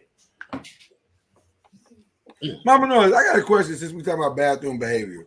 What are y'all talking about when y'all go to the bathroom together? Why is there a meeting like that, and why is it necessary? We just need to know. What? Let's just go on and put it out there right now. Why are y'all going to the bathroom in packs, and what are y'all discussing? Size? No. No. That ain't it. That ain't nothing you're gonna share. Okay, then what are we talking about in there? Having conversation without y'all ear hustling. Hey, Tara, good to see you, girl. Safety in numbers. Women go into bathrooms in groups because they all we trying to have a conversation without you ear hustling. Like I said. But is the conversation about us? Probably. Okay. I'm sorry. Absolutely, it is. Really? Okay. So there's no longer an assumption here. We are being talked about in this group that just went to the bathroom. Without question. Okay, there it is. Oh, sorry, cosign. Wow. Okay. Wow. Is it positive? Is the question. We talking about, girl, get away from him as fast as you can. Are a lot of niggas being used? Girl, you need to get away from that nigga. Oh, they would even go so far as, I know when, like I said, I was with my line sisters and stuff, they'd be like, be this, blah, blah, blah, blah, blah, blah. Yeah. They would say all that stuff there. And then outside in the company of the guys, it'd be like, See, I always thought y'all was holding each other's hand while you trying to squat over the toilet. Nope. Right. I thought it was something like more dignified, but it sounded like y'all just. Now, here's the question: when you go in groups like that, is anyone allowed to take a shit? Oh heck, no. I've always been curious. Because if you gotta go, what you gonna do? You in the bathroom. You need to go when they got y'all. You tell them, you know what, y'all need to go ahead and I need to handle business. They be like, oh, I'm out. Everybody out. Anybody trying to be in the bathroom? Somebody doing that? Y'all just mess up. Well, that's true. You don't want to get that shit do stink. So you don't want it. And it seems like it magnifies in public bathrooms. Like in public bathrooms, I guess it's the way the floor is made. Thank you, Tara. It's not absolute. It's not gonna happen. Question. Yeah. Why do y'all females run water and hum songs when you take a dookie? Like because we don't need you hearing the plopping sounds. But we know you taking a dookie, right? Y'all know that we know, right? It'll take 20 minutes to piss. But sometimes we might be sitting in there, kind of rethink, should I continue this date or should I find the quickest exit? Yeah, yes. Well, no, we ain't talking about dating. We talking like marriage now. Oh, okay. Yeah. Well, Vonda said they trying to find a way to make the bathroom fresher because we're not trying to, we feel a way about leaving it funky. Because Mama Noise be sneak dumping around me. I don't never know. Hey. No, I just don't never know when you're doing it. I feel like you get up in the wee hours of the morning and just be like. But then she hears you mulling around. She's like, damn. Right. And she get back under the covers. Is this nigga up? Go to bed. That nigga sleep. I can go in there now. Stomach got her boiled over. She can't get to the right. No wonder I'm all backed up. You don't never go to sleep. Oh my gosh, really? Mama Noise, just go. I'm fine. I don't be trying to talk about my habits. I do what I do. I'm saying go when I can see you though. I might want to hang out with you. No, I that's another problem. Oh, just let it go. Just do it. It ain't gonna hurt nothing. Why when you get married, the bathroom becomes the meeting hall? Well, because you got that person's undivided attention. He ain't going nowhere. Damn. I know he ain't going nowhere. Give me 5 more minutes. I'll be out. Yeah. Well, I think I figured out. They had this spray called poo-poo spray that you're supposed to spray in the commode, the toilet water or whatever. So I think I figured out how to. I think I figured out how to make it. Okay. Oh, okay. But it's just essential oils. Just dropping some. I don't travel without it. Well, I spray some essential oils in there. I mean, or drop a few drops of essential oils, and it usually takes care of all that. So then that way, some of the things I do will lose a companion real quick. I'm telling you now, you're getting all the smoke. Yeah, it's called pooper. It's called poopery. I know what it is. You getting all the and I don't travel without it. Yeah, see, but that's what I'm saying. I really do think it's just essential oils in a bottle, and you just spraying it on the water, and you already know what you're about to do. Does it work? Oh yes, it works. It just wraps it up, and I need it because I ain't gonna lie to you. What I do is wrong. No, you be having them ginormous incense. That's my cover up. I use the incense. They smoke the whole downstairs. Y'all take up too much time. Be burning incense like, oh, okay. So now it smells like a bear shit on a rose. Exactly. That's not what it smells like. Thank you, Al. Thank you. High quality incense. Al, those incense look like them big number 2 pencils we had in the first grade. First of all, y'all not gonna talk about it. They are like, look at them. They are about long as a bow and arrow. Look, you could use one to shoot. Look. That's only half of it. The rest of it, look, all come through the man. Come on, y'all wasting too much time. Y'all wasting too much time. Get in. DJ Cassidy still at it, man. Yeah, I saw that he did something the other night. Yeah, he did something for the Image Awards. I mean, he isn't always private. What's going on, everybody? It's DJ Cassidy. Do he look like that? Right, oh, 200 stars, man. Thank you, Tara. Look at Tara with the 200. All the stars. So all the stars are. So I don't know the words. Don't listen to me. Yeah, don't do it. This has been a fun night. I've enjoyed this. But we will be back at our regular time tomorrow. I appreciate everybody. Everybody feeling good? You can go to sleep. And did you finish your meal, cuz? Your rice and deer sausage? Yeah. Oh wow. Dang. Mama knows you gotta try it. Mama knows you need to start out with a deer burger. That's one thing I miss working with my last job. We had a fellow there, went hunting every season. And about January, February, after, he got it all processed, he'd bring a tray of venison summer sausage in with some cheese, different cheeses, and he'd gift us all a little small roll of the venison summer sausage. So, is that what summer sausage is? Venison? No. You can make a summer sausage with venison. It is delicious. But I really miss it. Summer sausage and cheese and crackers. Oh, come on. Come on. You're muted there, big fella. Come on. What's your issue with deer meat, Mama Noise?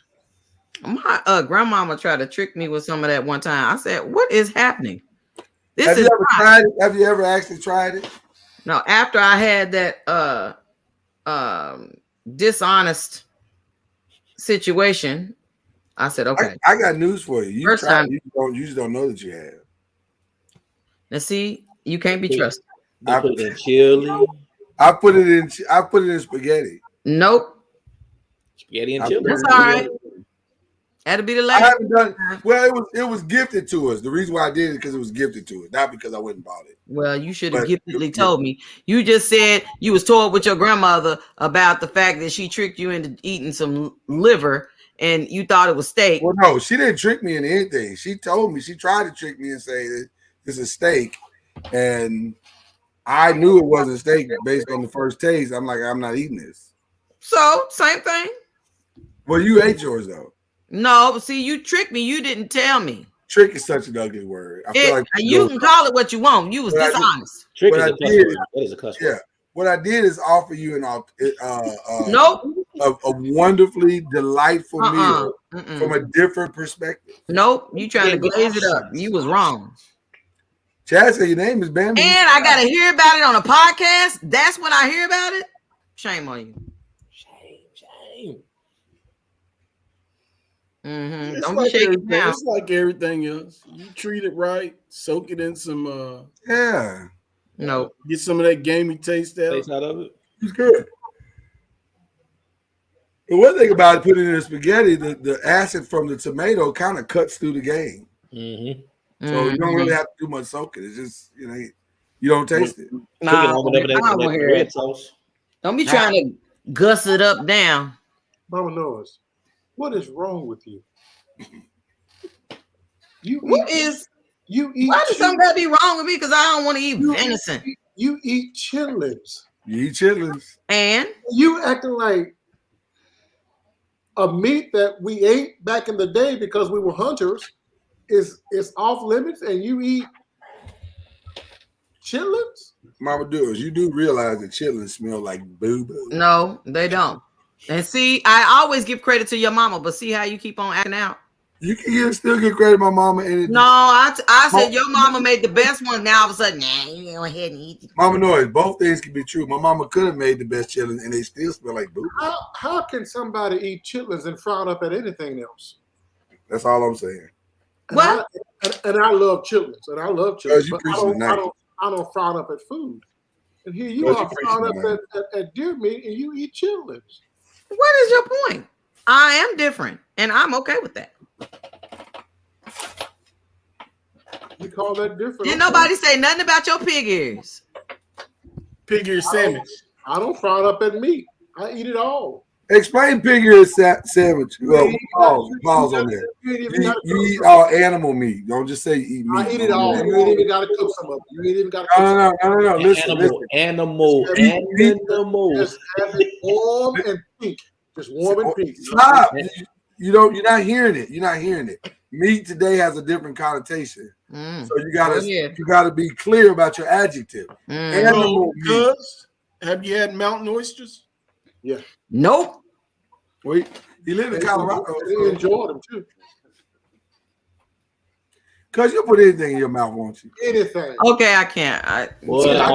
I cannot get past that. If you stick it in grease, I eat it. That's all it needs. It's grease. Just put some hollow oil on it and I eat it. Cooking grease. You know the function of your danglies and what they do, right? Function of who? Of your danglies. I don't know what is happening. You're nuts. You would sit there and eat. I can't. The danglies of another animal. Ron, I would eat anything. If other people can eat it, I can. Stop it! Why are y'all giving him fuel to his fire? I eat anything. This is one of the greatest endings we've ever had. And that's the truth. I mean, I've been so anything. We'll serve it up. You'll put it in your mouth. That's all you say. If you put it in grease, put it on the plate. I'll try it. Well, there it is. Just serve it up on a plate. Yeah, Well, okay. I can't get past them either. I've had them offered to me a couple times. I was like, oh my God, that was fantastic. I see a lot of people. And I will try just about anything. Yeah, I'll try anything once. Those I will not try. No, we good on that. I really like it. I like it. All right, your ass gonna end up pregnant.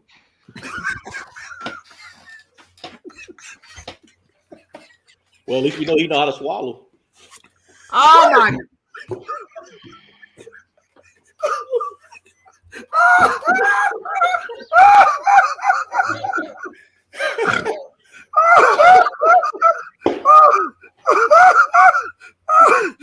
Well, once again, so nobody else here has tried. No. Thank you for joining us for Talkin NOIZ Daily Podcast. Mama knows you eat intestines. Why wouldn't you eat the nuts? Oh, what the? You know what? Thank you. So basically, the show has come full circle. We've come all the way back around. Wow. Oh my God. Can't believe y'all said that on tape. Listen, my favorite meal is escargot. That's my absolute favorite. Slimy, nasty. Of anything else, I love snail. It's a texture on them. There's a texture about them I don't care for. You cook them suckers in some butter. I mean, I've had them. It's a texture thing. I love them. Yeah, I can't. I just you like slimy shit going down. Yeah, I can't have certain textures in my mouth. I just it's a weird texture, dude. Yeah, I'm not doing it. I don't like boiled okra. Yeah, I'm like Tara. They have a rubber texture to them when you eat them. Oh, what's that? Snails. Oh, it has like a rubber. It's kind of rubbery. So you don't like octopus then and squid? No, I like octopus. I like squid. They taste better than like octopus. If you cook it too long, you know they bad when they cook too long. But snails to me give off the same vibe as overcooked clams. Yeah, not much of a difference. I agree with you. Yeah, but I don't like overcooked clams either. I like clams. I mean, smoked octopus is good too. Yeah, I don't like it. I'm not here for it. I got my kids. I had them try calamari. I told them it was chicken rings. And calamari fried right with some peppers and that's some good eating. Good meal. Yes, sir. That's some good eating. Negative. First time I had calamari was at no. What is that? Well, no, that's not true. I have had it. I didn't like it. Carrabba's on Hurstbourne was the first time I had calamari. Yeah. They have good calamari. Yeah. Get it with the sauce on there with the peppers and stuff in there. Yeah. See, we had calamari out at Benihana's. Okay. And I'm not here for it. That's for somebody else. They ain't cook them right. Yeah, you got to fry it right. Yeah, that's possible. Yeah. I'm gonna have to make some of those. I'm gonna have to make some. Oh my goodness. Well, listen, y'all. We will be back again to do all this again tomorrow.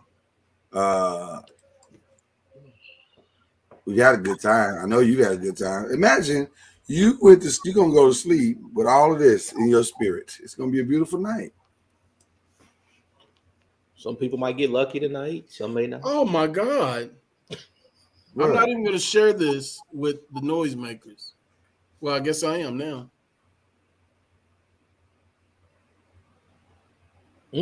So you paid $30 to eat that?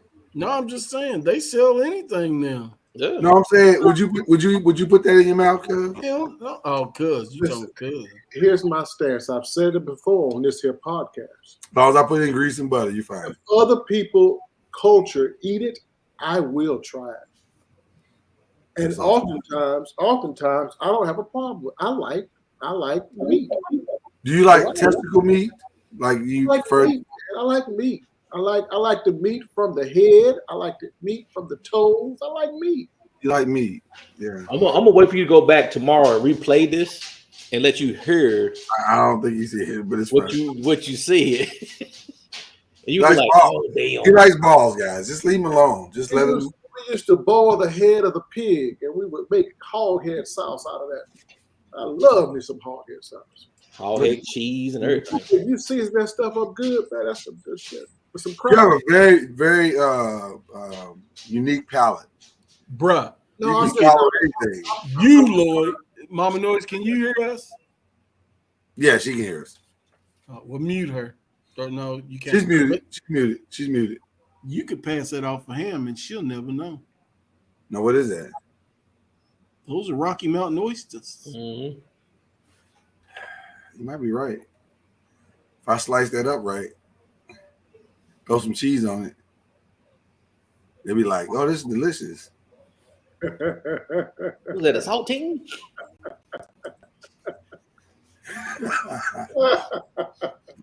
I told you, dude. It's just a matter of time. On one tonight. God. I said he said what he said. He keeps saying it. I think his stance is clear, Tar. I really do. Oh yeah, he doubled, tripled, quadrupled down on it. If you put it in your mouth, he's okay with it. I just want him to replay this tomorrow and listen to it. I think trying that is true. I think trying other people's culture, their food, is very respectful. It is, but that's different though. Good night, Catherine. I know it's getting late. Love that's you, different, man. I don't like it. Just try it, man. You ain't got to frown other people's food. I mean, that's different. No. What do you mean it's different? Some things are. I decline. Yeah, some things off limits. If they eat it and you know, something I've never had, but you know, some cultures, the Alaskans eat it. The whale, the blubber from a whale. I've never had nothing like that. Oh, that's. But they have feasts and festivals for that blubber. Right. But see, what I like about some of those communities,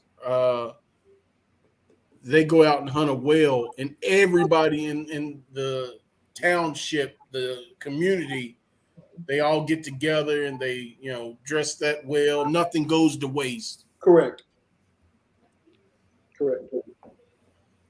They're not worried about whether or not it's the testicles or not. Mm. Somebody was looking for him. Many people left going to the lower 40s like, I'm not eating that shit. We've become so westernized, and we're so sedated now that we can't engage. I mean, there's a limit to the balls you got to put in your mouth. I mean, you got to. You got to limit the number of balls you put in your mouth. When I eat them, I don't eat more than 2 at a time. Let's end this. I mean, they only come in pairs. So. Y'all. I've had enough. That's their church. Listen, their church is a lot. He's nasty. This last segment was sponsored by Slide In Missionary Baptist Church. You can see Deacon or Elder Pastor Ron Nolan for your tithes and offerings, and Cuz Noise is your pastor. Yeah. Elder Nolan and Senior Pastor. Some of my greatest eating experiences came from traveling abroad. That's so sweet. That is true. For me in my house, though. Did you say traveling with a broad? We gotta go. What did you say? Go. This is not getting better. Boy, if that wasn't old. I said abroad. Oh. He said abroad. That's what he said. So he did say abroad. He actually said it. See what happens when you put 4 black men on the show at night? The shit you get. Mama knows we'll apologize. We'll do better. Mama knows we so sorry. We are so sorry. I haven't slept in a long time. Did we even touch on, in case you missed it? Yes, we did. We only had 2, and I knew that'd be enough.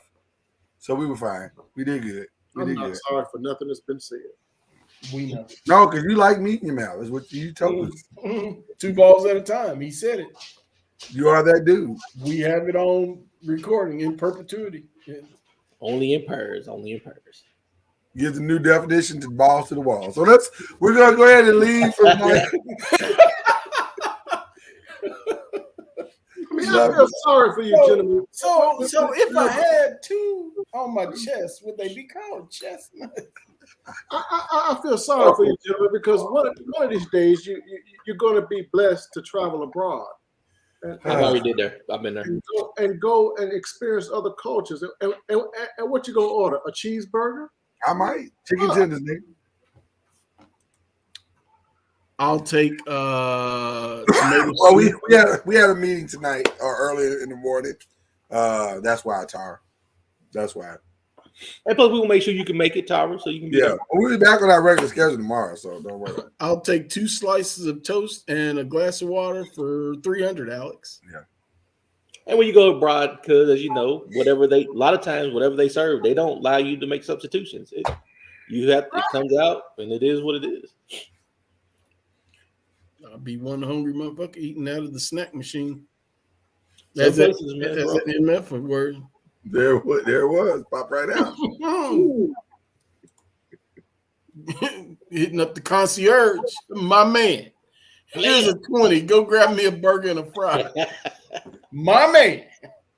No. Garçon. Now that you still at the restaurant. You want I might make that ninja go get it. If I got the money to travel abroad, I got the money to make this ninja go give me what I want. Let him get cussed out by the cook. Right. Like, hey, run home, tell your wife, fix me a peanut butter sandwich, and come back. I remember when my brother-in-law moved here from Jamaica, and we raised him here. When he first came here, I asked him, I say, so what do you like to eat? Because I do all the cooking in my house. I say, so what do you like to eat? And he say, well, I eat this, that, and the other. But he said, I don't eat pork. I say, well, nigga, you gonna starve to death in my house. Wow. To death is what you said? Right now, today, he loves pork. I was gonna say, nobody likes pork until they smell them ribs cooking. Don't nobody eat pork till them ribs is on that grill. Right, then all of a sudden, all the Muslim just comes right out of them. He come over the house every other weekend. We out there smoking pork. You loves pork. Yeah, that sounds good for the weekend. So throw you some pork fat in them greens. Right. A lot of what you won't eat is right up here. It's in your head. I can see that. Them balls is right up here. And it's also a visual thing. Right in there. Whenever you eat the testicles, cuz do you hum and be like, this is good? Bye. Goodbye. We're talking just noise. We're talking noise.